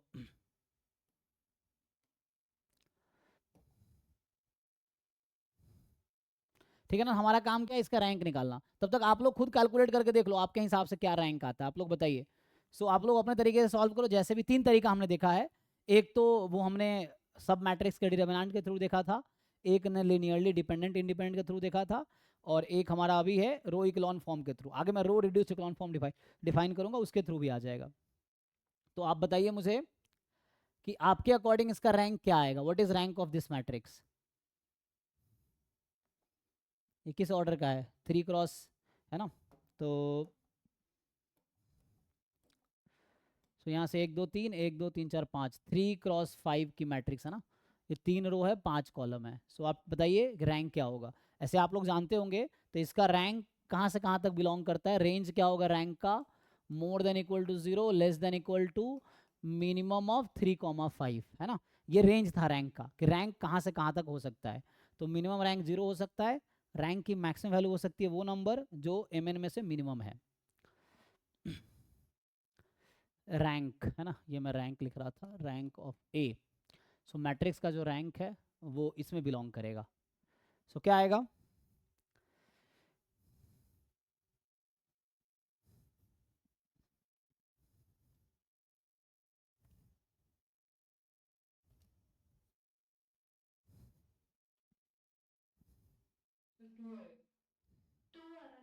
टू आ रहा है, ठीक है ना, सबका आ गया। तो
ठीक है ना, टू सबका आ गया। तो किसी भी तरीके से निकालेंगे आंसर तो आ ही जाएगा, है ना। आप कोई भी तरीके से निकालेंगे आंसर कॉमन ही आएगा। तो अभी चूंकि मैं रो इक्लॉन फॉर्म पढ़ रहे हैं हम लोग, तो उससे ट्राई करते हैं, ठीक है। सो मैं क्या करता हूँ, इसका रो इक्लॉन फॉर्म लिख के देखता हूँ। तो उससे क्या होगा, एक ये भी आपको पता चल जाएगा कि कैसे रो इक्लॉन फॉर्म में लाते हैं, और एक आपको रैंक तो निकालना कई तरीके से आपको आता होगा। सो अभी जो है मेरे पास जैसे क्या हमने क्या कहा कि पहला कंडीशन क्या था कि 0 रो बॉटम पे होगा, 0 रो इसमें है ही नहीं। तो दूसरी कंडीशन है, अब हमें कोशिश करना है कि, तो तीसरा कंडीशन क्या होता है, देखो उसमें होता है कि जो भी लीडिंग एलिमेंट है, शायद तीसरा कंडीशन इसलिए दे रहा है कि कहीं ना कहीं हेल्प करता है, इसीलिए कि अब देखना है कि जो लीडिंग एंट्री होगी फर्स्ट रो की, उसका, है ना। अभी क्या है इसमें, इसमें लीडिंग एंट्री आपका ये है और इसका लीडिंग एंट्री ये, फर्स्ट रो की लीडिंग एंट्री सेकेंड कॉलम में है, तो सेकेंड रो की फर्स्ट कॉलम, ऐसा तो हो नहीं रहा, तो सेकेंड कंडीशन यहाँ फेल कर रहा है, ठीक है ना। तो हम क्या करते हैं, एक काम करता हूँ, इसमें अप्लाई करता हूँ। तो ए मैट्रिक्स मेरे पास ऑलरेडी है, इसमें मैं पहले एक काम करता हूँ, R1 को इंटरचेंज कर देता हूँ आर किसके साथ, चलो R3 के साथ कर देते हैं, ठीक है। तो उससे क्या आ जाएगा, जस्ट मैं कन्वर्ट कर रहा हूँ रो इक्लॉन फॉर्म में। तो R1 को चलो R3 के साथ मैंने कर दिया, R2 के साथ करना, R2 के साथ इंटरचेंज कर लो। तो ये मैट्रिक्स क्या कन्वर्ट होगी, तो ये हम लोग कन्वर्ट करते हैं। तो यहाँ से आ जाएगा R2 को 1 6 2 3 4, और ये आपका है, या इसको भी नीचे भेज दें, इसके भी काम करो। R1 को हमने R2 के साथ इंटरचेंज किया, या R3 के साथ कर दो, ज़्यादा बेटर है, हाँ R3 के साथ ही करो, इजी रहेगा, क्योंकि वो बॉटम पे आ जाएगा, वरना फिर मुझे बॉटम पे लाना पड़ेगा। तो बॉटम पे ही ले आते हैं, 0 1 3 1 2 बेटर रहेगा ना। और R3 को वहाँ डाल देते हैं, 1 8 8 5 8, और यहाँ 1 6 2 3 4, ठीक है यहाँ तक। अब क्या करते हैं हम लोग, इसको सिंप्लीफाई और करो। सो एक बार और ऑपरेशन लगाओ। तो जैसे ये हमारा फर्स्ट रो की लीडिंग एंट्री है, तो हम लोग थर्ड कंडीशन ये था ना, इसलिए दे रखा है, तो वो हेल्प करता है कैलकुलेशन में, इसलिए लिख रखा होगा, ना जरूरी नहीं है। तो हम इसको 0 बना देते हैं कि एक लीडिंग एंट्री के सारे बिलो एलिमेंट 0 बना देते हैं हम लोग। तो 0 बना देंगे तो क्या हो जाएगा, तो यहाँ से अब अगर आप बस एक ऑपरेशन लगा लीजिए कि R2 को चेंज कीजिए R2 माइनस R1, तो ये आपका 1 8 8 5 8, और यहाँ से आ जाएगा आपके पास 0 -2 -6 -2, और कितना आ गया -4, और यहाँ है 0 1 3 1 2, ठीक है। अभी क्या है, अब देखिए, अब देख पा रहे होंगे जो सेकेंड रो है जस्ट डबल है थर्ड रो के, है ना, जस्ट -2 टाइम है। सो इसमें मैं एक और ऑपरेशन लगाऊं यहाँ पे कि अब मैं क्या करता हूँ, हम लोग चेंज कर रहे हैं मान लो थर्ड रो को, कि थर्ड रो माइनस या third row plus 1/2 time second row, ठीक है। इसको ऐड कर दो 1/2 करके, तो क्या मैट्रिक्स बन जाएगी। सो अब जो मैट्रिक्स आपका रिड्यूस होके मिलेगा आपको, तो पहले रो को चेंज नहीं कर रहे हैं, 1 8 8 5 8, और सेकेंड रो को भी हम चेंज नहीं कर रहे हैं, 1 -2 -6 -2 -4। थर्ड रो को चेंज कर रहे हैं, third row plus 1/2 time second row, 0 plus 1/2 time 0, तो ये 0 आ गया। फिर 1 प्लस 1/2 टाइम 1 0, फिर ऐसे ही सब 0 हो जाएगा, तो ये सब एलिमेंट 0 हो गया। तो अब आप क्या देख रहे हैं, अब आपको चेक करना है कि जो फॉर्म हमें मिला है क्या वो रो इक्लॉन फॉर्म में है। तो उसके लिए कंडीशन है कि अभी ये रो इक्लॉन फॉर्म में नहीं था, है ना, क्योंकि इसका लीडिंग एंट्री फर्स्ट रो का सेकेंड कॉलम में था, सेकेंड रो का फर्स्ट कॉलम, तो सेकेंड कंडीशन यहाँ फेल कर रहा है एक्चुअली, ठीक है ना। तो यहाँ पे तो अभी क्या है, फर्स्ट रो की लीडिंग एंट्री ये है, सेकेंड रो की लीडिंग एंट्री ये है आपके पास, ठीक है। तो ठीक है ना, third row 0 row are the bottom, पहला कंडीशन ओके। सेकंड कंडीशन में ये है कि जो भी पाइवट या लीडिंग एंट्री है उसका जो कॉलम है, तो जो पहले रो आ रहे हैं उसके कॉलम लेफ्ट में होंगे, बाद वाले रो के पाइवट एलिमेंट राइट वाले कॉलम में होंगे, तो वैसा हो रहा है ना, तो ये 0 होगा, तो ऑब्वियसली थर्ड वाला तो ओके है। तो आपका इससे ये पता चला कि number of non zero row in the row echelon form is the rank, तो रैंक से यहां से आ गया 2, है ना, रैंक ऑफ ए इज 2, ठीक है ना। सो ये आप लोगों ने फाइन कर लिया, तो ऐसे ही निकाल लेंगे ना रैंक, किसी मैट्रिक्स का रैंक निकाल लोगे। अब देखो, अब मान लो मैं जो ये सरवीन बता रहा था अगर उसके हिसाब से करे, तो उसमें कंडीशन क्या होता है कि उसका कंडीशन है रो रिड्यूस इक्लॉन फॉर्म का, जो आगे लिखूंगा मैं अभी, लेकिन मैं बता रहा हूँ। तो उसमें मुझे क्या करना पड़ता, इसको 1 तो है ही, इसको 1 बनाना पड़ता मुझे, फिर इसको 0 बनाना पड़ता मुझे, ये है, तब जाके ये करना पड़ेगा, तो इसमें 2 चेंजेस और करने पड़ेंगे, तब जाके होगा।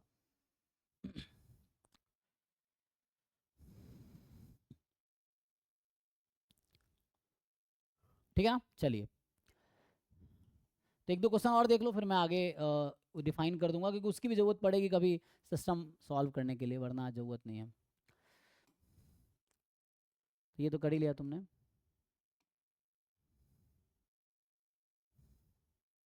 ये सब क्वेश्चन जैम का ही है, तो ये तो सब थ्योरेटिकल क्वेश्चन है।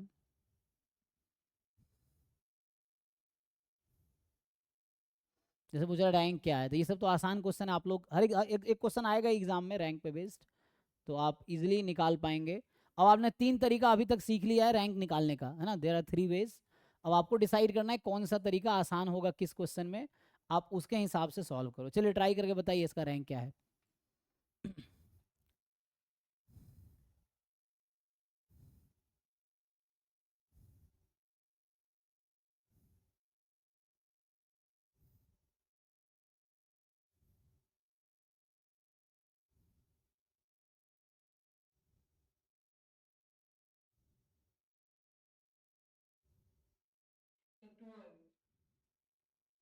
टू आ रहा है इसका भी, ओके।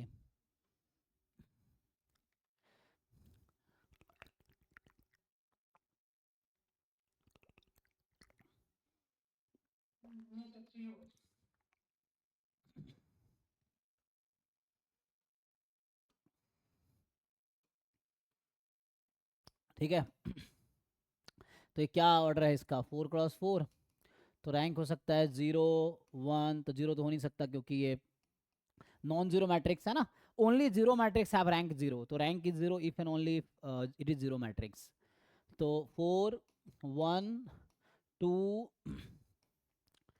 3, 1 2 3 4 इस तरह से है। चलो 1 2 3 4 लिख दिया।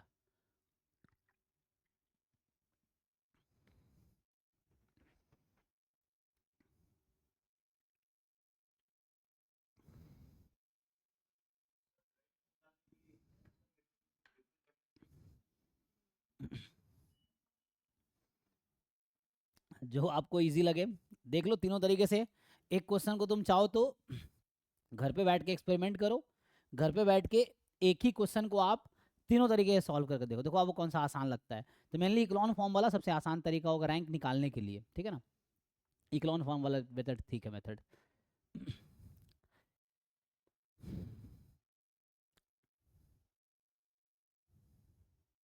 तो एक का रैंक 3 आया है, बाकी लोगों का क्या आ रहा है? सबका 3 आ रहा है, ठीक है। तो फिर से हम वही तरीका लगाए, अगर और इसको मैं इक्लॉन फॉर्म में कन्वर्ट करूं तो क्या होगा, पहले अभी ये इक्लॉन फॉर्म में है, अभी तो नहीं है क्योंकि ये 1 लीडिंग एंट्री है, तो इसके बिलो तीसरा कंडीशन है, पहले तीसरे कंडीशन सही, क्योंकि इक्लॉन फॉर्म बनाने का तीनों कंडीशन ट्रू होगा ही। तो 1 के बिलो के सारे एलिमेंट 0 बना देते हैं। तो सारे एलिमेंट 0 कैसे बनेंगे, तो आप देखो ऑपरेशन, आप समझ जाओ क्या कर रहा हूं। तो फर्स्ट रो को हम ऐसे ही रख रहे हैं, second row minus first row, ये हो जाएगा third row minus 2 time first row, तो 0, यहाँ हो जाएगा 3, यहाँ हो जाएगा 4, यहाँ हो जाएगा 2, fourth row minus 2 time first row, तो 0, फिर 4 6 3। तो क्या ऑपरेशन लगाया मैंने, सो मैंने ऑपरेशन लगाया है, मैं लिख देता हूँ साइड में। सो मैंने चेंज किया है R2 को, इस वाले के लिए यहाँ लिख देता हूँ, है ना। सो यहाँ मैंने चेंज किया R2 को R2 माइनस R1, R3 को R3 माइनस 2R1, R4 को R4 माइनस 2R1, ठीक है ना। सो ये हो जाएगा। एंड अब एक बार और लगा लो ऑपरेशन, तो अभी फॉर्म में नहीं, ये तो ठीक है, ये पाइवट एलिमेंट फर्स्ट रो का है। अब ये सेकेंड रो का पाइवट, इसके नीचे के सारे एलिमेंट 0 होने चाहिए, तो हम लोग यहाँ अप्लाई कर लेते हैं। सो R3 को चेंज करेंगे R3 माइनस 3R2, R4 को चेंज करेंगे R4 माइनस 4R2। तो देखो अब क्या बन जाएगा ये। सो ये पहला वाला तो कोई चेंज नहीं करना है, दूसरे में 0 1 2 1, थर्ड में ये है कि third row minus 3 time second row, so third row minus 3 time second row 0 0, फिर 3 टाइम करेंगे तो 4 minus 6 minus 2, 2 minus 3 minus 1, and फिर ऐसे ही R4 माइनस 4R2, तो 0 0 6 माइनस 8 माइनस 2 और 3 माइनस 4 माइनस 1। अब यहाँ से आप क्या देख रहे हैं, ये दोनों सेम ही आ गया है ना, डिपेंडेंट, इक्वल रोज डिपेंडेंट होंगे, मल्टीपल भी होगा डिपेंडेंट होगा। तो एक बार और ऑपरेशन लगाना पड़ेगा आपको कि R4 को चेंज कर लो R4 माइनस R3, ठीक है ना। सो ये चीज़ है,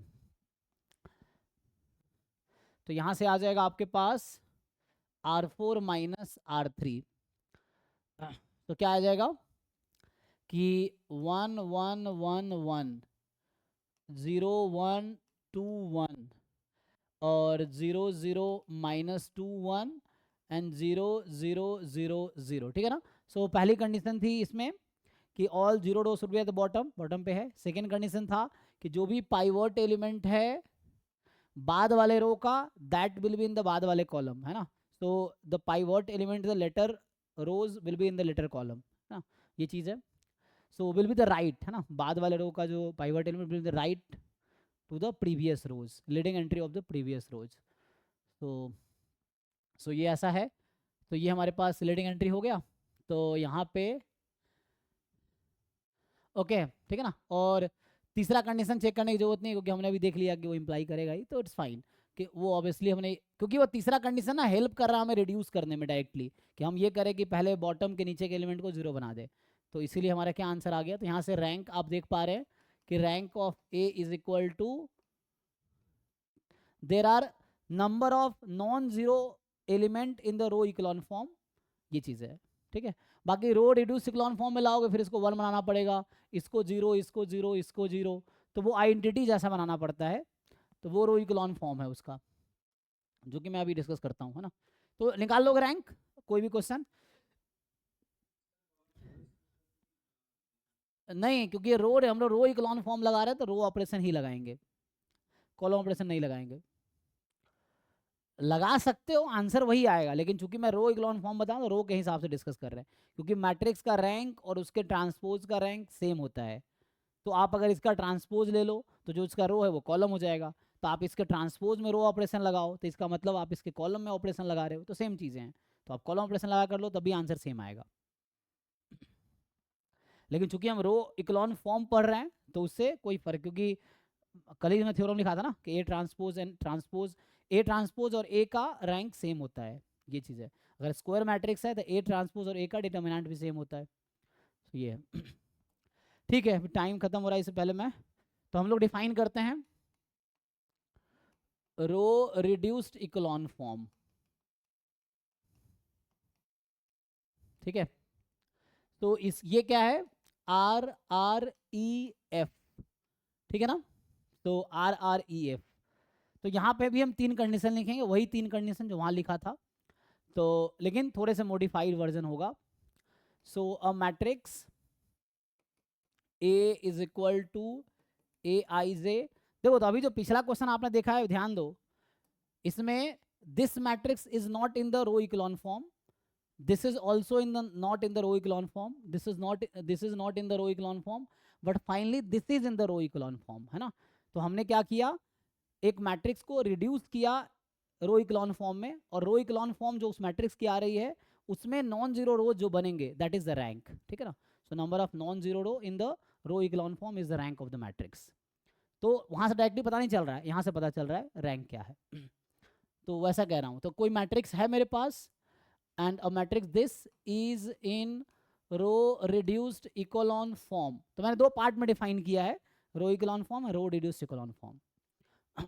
इफ एंड ओनली इफ, पहला कंडीशन जो है कि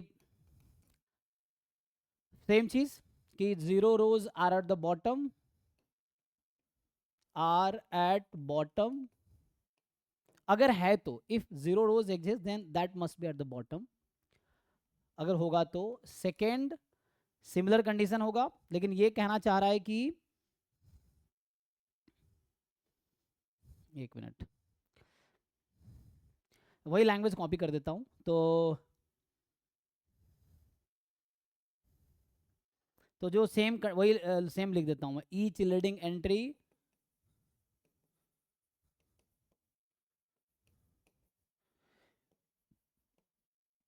must be 1 and is only non-zero entry, is only non-zero entry या element in its column। तो क्या लिखा हमने, जो तीसरा कंडीशन था वो मैं पहले ही लिख दिया, ठीक है ना। तो तीसरा कंडीशन जो है, या मैं इसको तीसरा ही बना देता हूँ ताकि आपको दोनों समझ आए। सो इसको मैं थर्ड वाला कंडीशन ही बना देता हूँ, जैसे वो थर्ड था उसी के इक्विवेलेंट है ये। सो हमने यहाँ ये कहा कि जो ईच लीडिंग एंट्री जो होगी, each leading entry must be 1, ये स्पेलिंग समझ आ रहा है आप लोगों को। तो लीडिंग एंट्री 1 होगी, लीडिंग एंट्री क्या होता है, किसी भी रो का पहला नॉन जीरो एलिमेंट, तो वो 1 होनी चाहिए। और it is and it is, ऐसे लिखता हूं, इट इज जो लीडिंग एंट्री है, it is the only non zero element in its column. इसका मतलब है कि लीडिंग एंट्री के ऊपर के एलिमेंट और लीडिंग एंट्री के नीचे के एलिमेंट उस कॉलम में सब जीरो होंगे। पिछले वाले में कंडीशन बस इतना था कि बिलो एलिमेंट जीरो होना चाहिए था, रो इक्लॉन फॉर्म में कंडीशन था कि लीडिंग एंट्री के बिलो एलिमेंट जीरो होंगे। यहाँ पे लीडिंग एंट्री के बिलो एंड एबव दोनों एलिमेंट जीरो होगा, मतलब क्या होगा, दैट इज सो ये कहना चाह रहा है दैट इज कि ईच एंट्री या ईच एलिमेंट बिलो और एबव लीडिंग एंट्री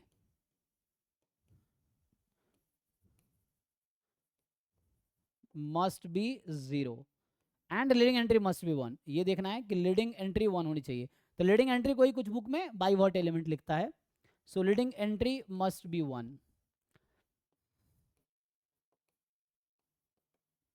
ठीक है ना। तो यहाँ पे फिक्स कर दिया लीडिंग एंट्री 1 होनी चाहिए, और उस लीडिंग एंट्री के ऊपर और नीचे दोनों एलिमेंट सब जीरो होने चाहिए, मतलब उस कॉलम में अकेला वो नॉन जीरो एलिमेंट होगा। ये डेफिनेशन, दूसरा कंडीशन वही है जो हमने पहले लिखा था। सो दूसरा कंडीशन सेम होगा कि ईच लीडिंग एंट्री, पहले मैं इसको बड़ा करके लिख देता हूँ, बाद में छोटा कर देंगे ना। तो ये कह रहा है कि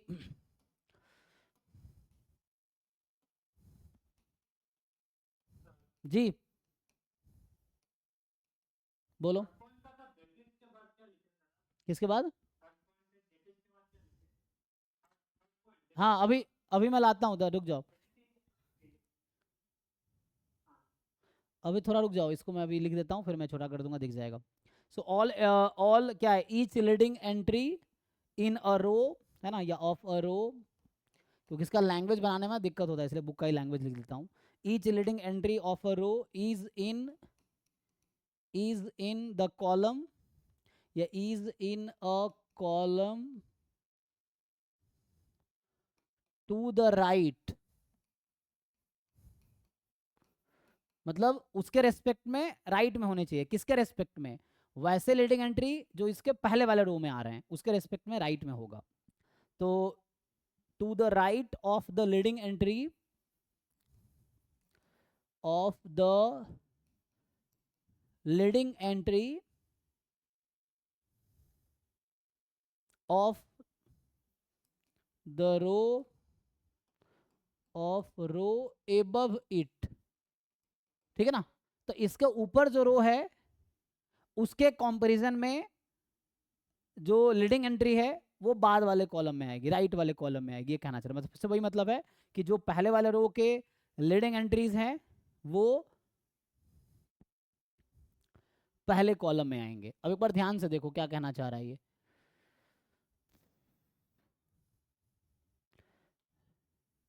हाँ, that is each element below और above leading entry must be 0 and leading entry must be 1।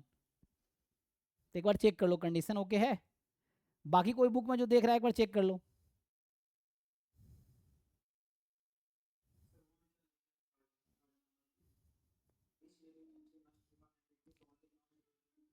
It's column, अपने कॉलम में वो अकेला नॉन जीरो एलिमेंट है ना, इन इट्स कॉलम।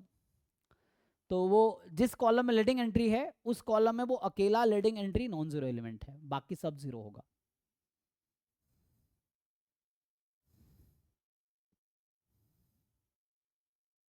तो ऑब्वियसली है ना, रो रिड्यूस इक्लॉन फॉर्म, इक्लॉन फॉर्म भी होगा, लेकिन वो इक्लॉन फॉर्म जरूरी नहीं ये होगा। मतलब ये बोल रहा हूँ कि आर आर ई एफ में जो है वो obviously R R E F होगा। अगर रो रिड्यूस इक्लॉन फॉर्म में है तो वो रो इक्लॉन फॉर्म में आ ही जाएगा, but converse is not true, है ना, कन्वर्स इज नॉट ट्रू। मतलब अगर रो इक्लॉन फॉर्म में है जो, तो जरूरी नहीं रो इक्लॉन रो रिड्यूस इक्लॉन फॉर्म में होगा, ऊपर वाला एलिमेंट जीरो होना जरूरी है नहीं।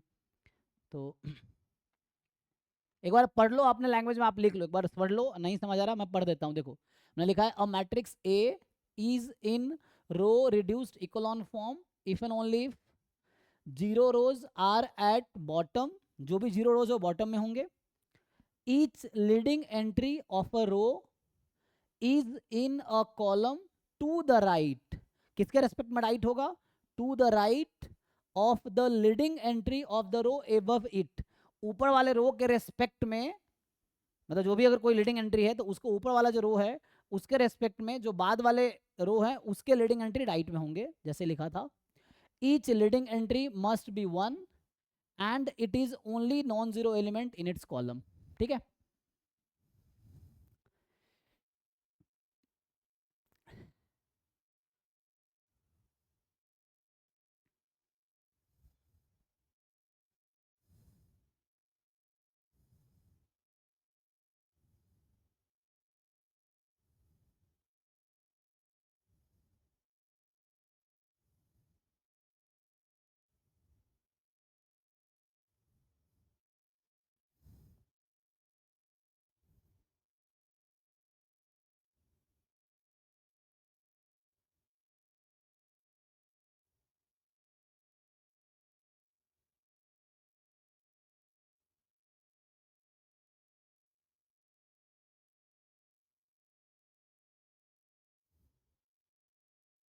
ओके है जी, आगे बढ़ूं। एग्जाम्पल लिखते हैं। जैसे अब आप चेक कीजिए कोई एग्जाम्पल, जैसे चलो मैं यहीं पे एक एग्जाम्पल लिखने की कोशिश करता हूँ। सो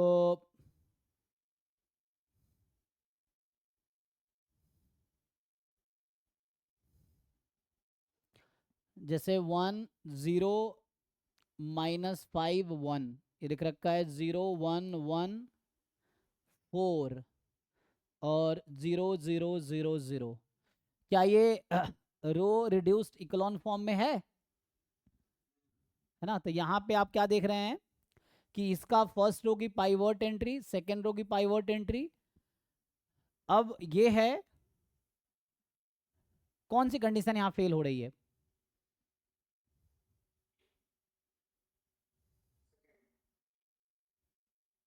कैसे?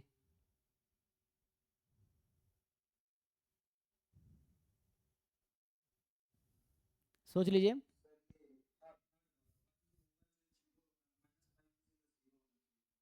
क्यों? वैसे तो कुछ कहा नहीं इसने। फर्स्ट रो इसने क्या कहा है? Each leading entry must B one, तो वो है लीडिंग एंट्री सिर्फ नॉन जीरो रो में होगी, सो वन है। बाकी लोग देख के बताओ ये RRDF है कि नहीं है? है ना, तो RRDF है ये।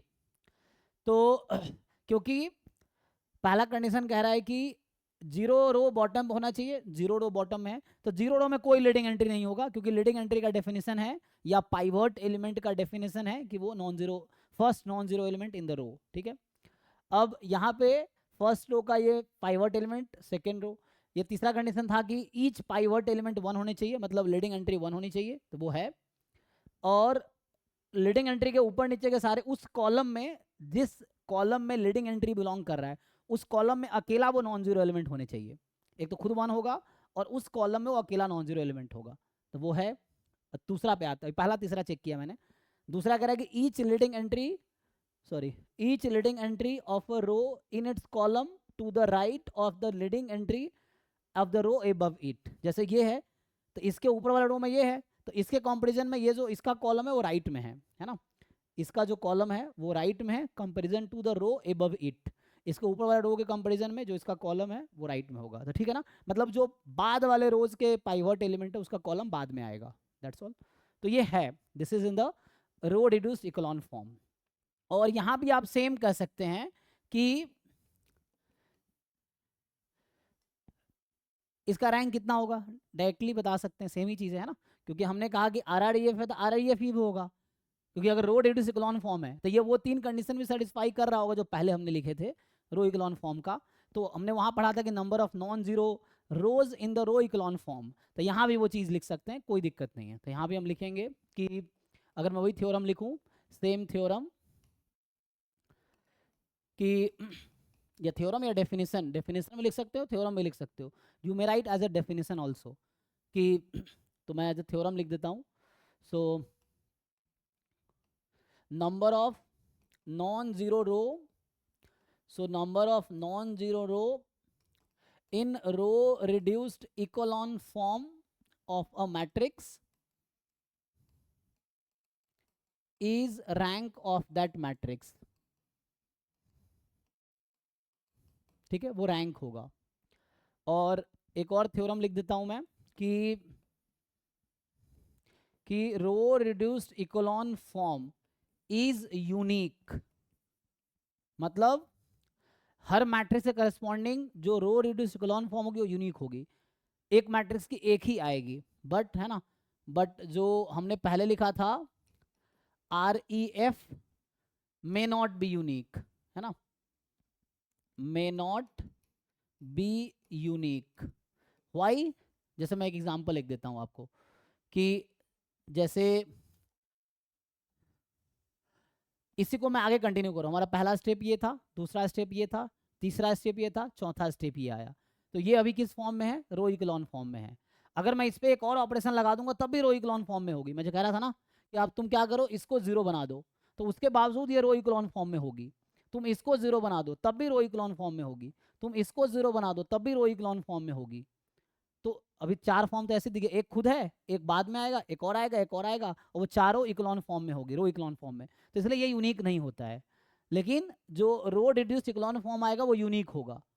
सो किसी एक मैट्रिक्स की, है ना, वो यूनिक होगी। जैसे एक एग्जांपल देता हूं, चलो।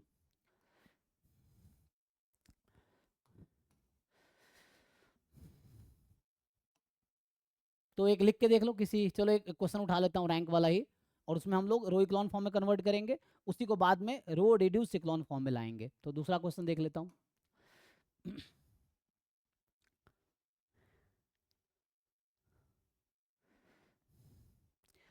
पूछ रहा है रैंक ऑफ एम बताओ।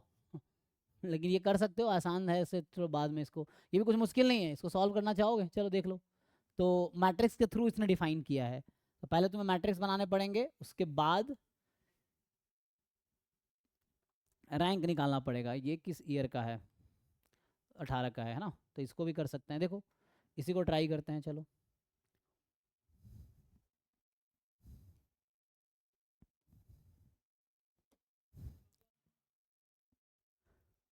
जोर से बोलो, जोर से बोलो, सुनाई दे रहा। जी, इसकी रैंक 2 होगी, है ना। ये 3x4 की मैट्रिक्स है और इसकी रैंक 2 होगी, क्योंकि है ना इसमें दो नॉन जीरो रो हैं, इसलिए रैंक इसकी 2 होगी। चलो ये क्वेश्चन ट्राई करते हैं। क्या कह रहा है देखो, ये क्वेश्चन बोला है कि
ठीक है जी, अब ओके है। तो हाँ हाँ, वो बैटरी इसकी ख़त्म हो गई थी, चलो। तो मैं कह रहा हूँ देखो, x1 ट्रांसपोज है ना ये, तो इस पर ट्रांसपोज लगा देंगे तो x1 आ जाएगी। इस पर ट्रांसपोज लगा दो x2, तो x2 ट्रांसपोज रो मैट्रिक्स है, तो x2 कॉलम मैट्रिक्स आ जाएगी 1 1 0 1। x3 यहाँ से निकालोगे तो ये आ जाएगी 1 3 1 0, ये आ गया। और ऐसे ही x4 आ गई 1 1 1 0। अब ये चार मैट्रिक्स है और चारों का ट्रांसपोज वहाँ है। आपको एक एम मैट्रिक्स डिफाइन किया है, ये कह रहा है summation x I transpose I from 1 to 4, मतलब x1 into x1 transpose, x2 into x2 transpose, and plus x3 into x3 transpose, x4 into x4 transpose. ये मैट्रिक्स है। तो पहले मैट्रिक्स निकाल लो, अभी एक काम करो, तो मैट्रिक्स निकाल सकते हो और बताओ क्या आएगा।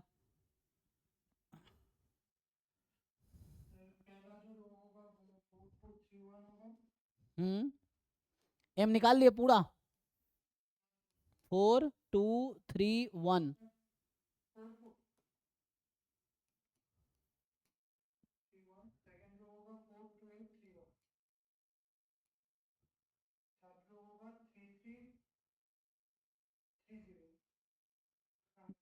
बाकी लोग चेक कर सकते ना, x1 लिख लो, फिर x1 ट्रांसपोज लिख लो, मल्टीप्लाई कर लो।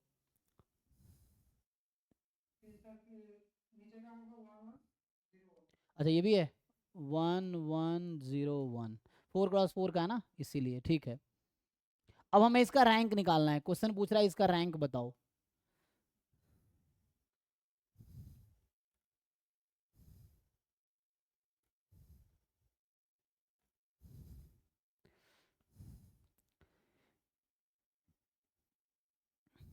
इसका रैंक निकालो तुम लोग।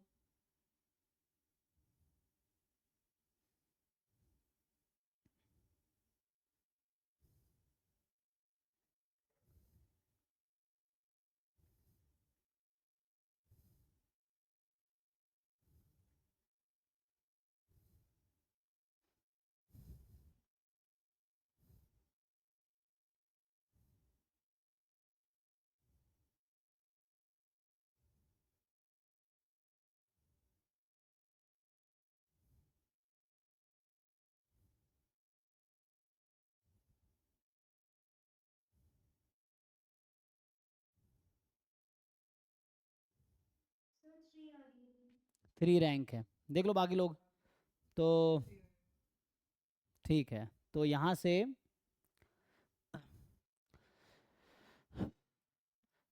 ये थी, बाकी कैलकुलेशन कर लेंगे ना। आप लोगों को मैट्रिक्स मल्टीप्लिकेशन आता है सभी लोगों को। सो यहाँ से x1 लिखना है पहले। सो x1 into x1 transpose, you know how to multiply. ये है 1 माइनस ये 4, तो ये आपका है 4x1, ये है 1x4। तो ऐसे ही कर करके पूरा चेक करो और फिर निकालो। सो सिमिलर तौर पे है ना, ये करके फिर आप निकाल लो, ये आ जाएगा जैसे बताया उसने। अब इसका रैंक निकालना है, तो रैंक निकालने के लिए आपको पता है तरीका, आप रो इक्लॉन फॉर्म में कन्वर्ट कर लो, रैंक आ जाएगी। ठीक है जी। सो देखो मैं यहाँ रो इक्लॉन फॉर्म में लिखता हूँ इसको। सो तो इस पर ऑपरेशन लगाते हैं। तो ऑपरेशन क्या लगाएंगे, फिर से ये 1101 है, इसको ऊपर ले जाओ टॉप पे, और फिर इसको इंटर वो कर देंगे। तो मैं पहले क्या करता हूँ, R4 को R1 के साथ इंटरचेंज कर दिया, तो यहाँ से आ जाएगा 1101। ठीक है, 4 या जैसे भी तुम चाहो, तुम्हारी मर्जी थी। 4 12 3 1, फिर 3 3 3 0, और यहाँ हो जाएगा 4 4 3 1। तो मैंने फर्स्ट और फोर्थ को इंटरचेंज कर दिया। अब ये 1 इन सबको 0 बना देगा, ठीक है ना।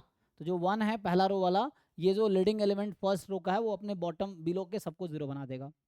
तो यहाँ से चेंज कर लो, R2 चेंज करो, R2 minus 4R1, R3 change करो, R3 minus 3R1, R4 change करो, R4 माइनस 4R1।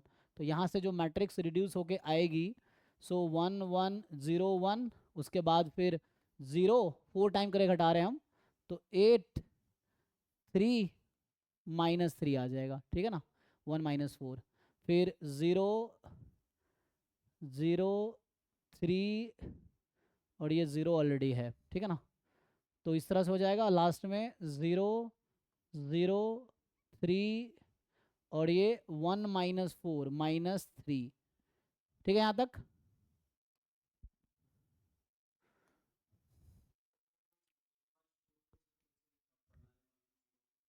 इंटरचेंज कर दिए, फर्स्ट और फोर्थ को इंटरचेंज। हाँ, ये ना, ये लगाया ना ये ऑपरेशन। तो आइए इसको चेंज करते हैं। देखो तो अब ये मुझे इसको 0 बना देता हूँ मैं। सो R4 को चेंज कीजिए।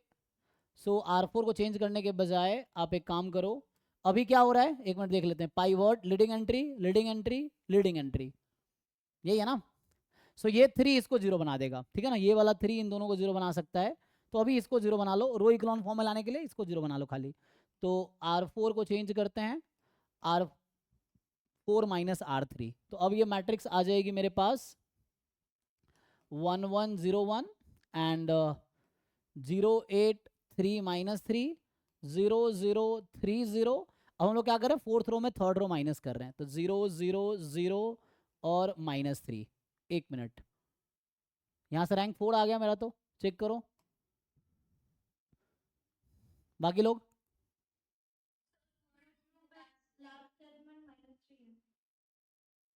किसमें? अच्छा मैंने यहाँ गलत लिखा है क्या? ओके, ठीक है देख लेता हूँ, है ना। R3 था, R3 माइनस 3R1। ओके, तो मैंने यहाँ गलती किया है। ओके ठीक है, यहाँ मैंने मिस्टेक किया है। R3 लगा, R3 माइनस 3R1।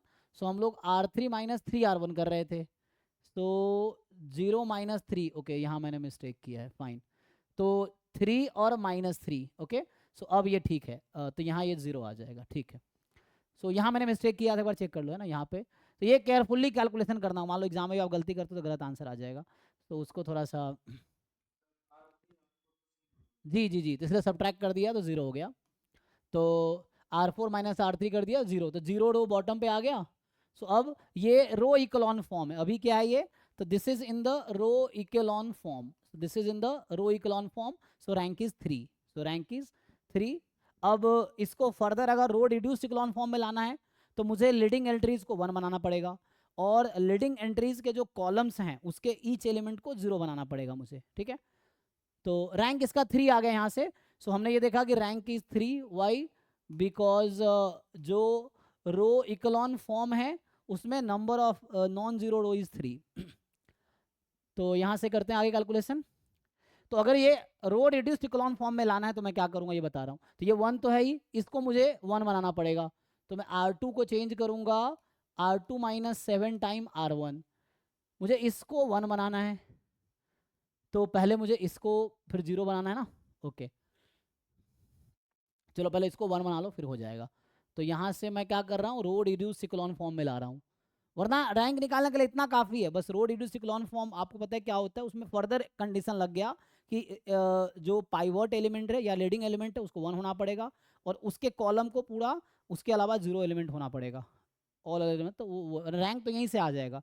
तो आगे बस आपको अगर कन्वर्ट करने का मन हो so you can find this, है ना। सो ये 1 1 0 1, और यहाँ से आ जाएगा 0 1, क्योंकि मैं 7 टाइम घटा रहा हूँ, यहाँ 3 R2 माइनस 7 R1, और यहाँ पे हो गया आपका R2 माइनस 7 R1, तो -3 -7 -10 आ गया, और बाकी है 0 0। तो इसको भी तो मुझे 1 बनाना पड़ेगा। तो एक काम करो, बाद में मैं R3 को चेंज करता हूँ 1/3 R3। तो मैंने 3 से डिवाइड कर दिया, 1 1 1 0। हाँ,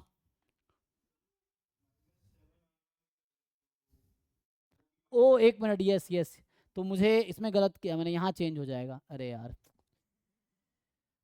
हाँ आप सही कह रहे हैं, तो मुझे यहाँ करना पड़ेगा 1/8, है ना, 1/8 R2, हाँ R3 1/3 R3। एक्चुअली जो रो ऑपरेशन में तीन मतलब हमारे पास ऑप्शंस है ना, we can interchange two row, और we can change a row by multiplying some constant, और we can change a row with respect to other row. तो यहाँ मुझे ये लगाना पड़ेगा, वो सही कह रहे हैं, क्योंकि मैं अगर ये लगा दिया तो मुझे इसको चेंज करना था जो मैंने किया नहीं था, तो वो मैंने मिस्टेक किया था यहाँ भी। तो ठीक है ना, अभी एक बार देख लो। तो हमें इसको 1 से बनाना है, इसको भी 1 बनाना है, तो मैं ये वाला ऑप्शन यूज़ करूंगा जो सेकेंड वाला ऑप्शन है, we can change row by multiplying a constant. तो वो कांस्टेंट मैंने 1/8 चूज़ किया, यहाँ 1/3। अब ठीक है ना, चलिए। तो ये थोड़ा ध्यान रखना है ना, मैं जल्दीबाजी में इसलिए मिस्टेक कर रहा हूँ क्योंकि क्लास का टाइम हो गया है। तो 1 1 0 1 एंड आगे देख लो। तो यहाँ हो जाएगा 0 1 3/8 -3/8, 0 0 1 0, है ना। और फर्दर एक्सटेंड करेंगे तो आर, है ना, अब तो क्या ही करना है। तो ये हो गया 0 0 0 0। अब ये पाइवट एलिमेंट को मैंने तो 1 बना दिया, अब क्या करना है, ये 1 इसको 0 बना देगा, अब तो ठीक है। अब मैं यहाँ लगा दूंगा R1 changes as R1 minus R2, तो ये 0 हो जाएगा। और फर्दर मैं इसको 0 बना सकता हूँ, कैसे, इसके रेस्पेक्ट में। तो मैं अगर लगाऊंगा ऑपरेशन, है ना, हाँ। सो मैं अगर R2 को चेंज कर दूं इसके बाद, पहले ये ऑपरेशन लगा लेना, चेंज हो जाएगा। फिर मैं R2 को चेंज कर दूं R2 माइनस, मुझे क्या 0 बनाना है ना, 8/3 या 3/8, मुझे सब्ट्रैक्ट करके 0 बनाना है ना। तो R2 माइनस 3/8 R3, चेक कीजिए बाकी लोग, इज इट फाइन, यस। तो अब आप जो करेंगे तो इसके बाद जो आएगा वो रो रिड्यूस्ड इकोलॉन फॉर्म आएगा, एक स्टेप ही है, देख लो मैं कर ही देता हूँ। सो आएगा क्या, सो इसके बाद जो हमारे पास आएगा वो रो रिड्यूस्ड इकोलॉन फॉर्म होगा। तो क्या आएगा, ये 1 1 0 1 है। अच्छा मैं R1 चेंज कर रहा था ना, तो R1 कैसे चेंज किया, R1 माइनस R2, सो 1 0 R1 माइनस R2 कर रहा हूँ, ठीक है ना। तो यहाँ -3/8, और यहाँ 1 + 3/8, सो 11/8 हो जाएगा। आप लोग कैलकुलेशन देख लेना बस। सो एंड यहाँ से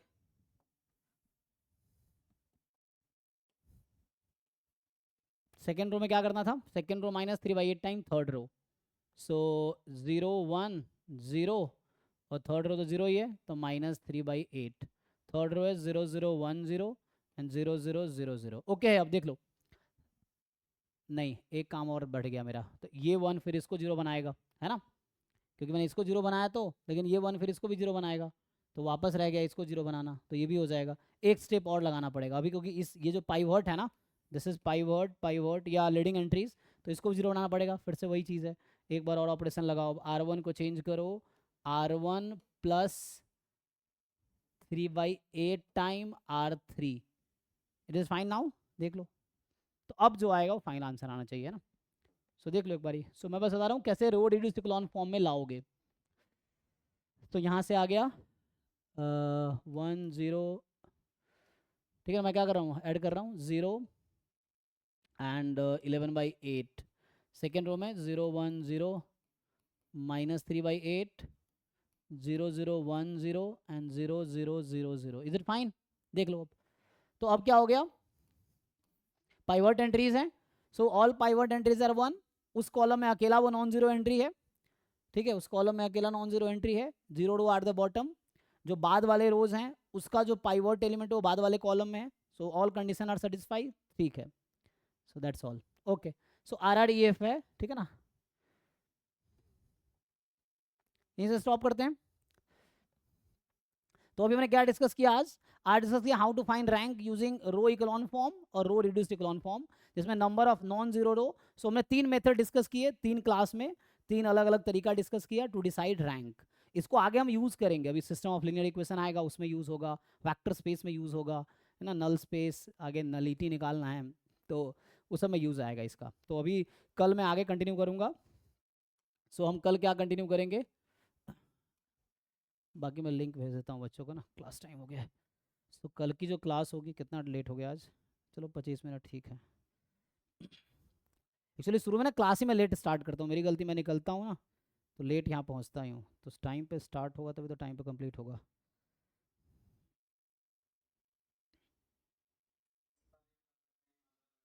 हाँ, आधा घंटा 15 से 20 मिनट का लेट हो जाता है वो। मैं ही लेट स्टार्ट करता हूँ ना, मैं कोशिश कर रहा हूँ, देखते हैं मैं पहले आ जाऊँगा तब होगा।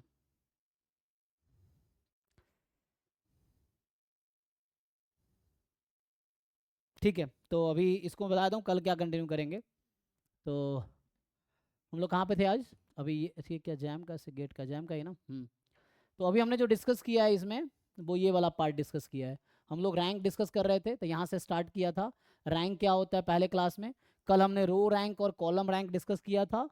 फिर स्टैंडर्ड थ्योरम्स ऑन रैंक, तो थ्योरम्स थोड़े कल और दिखाऊंगा रैंक पे।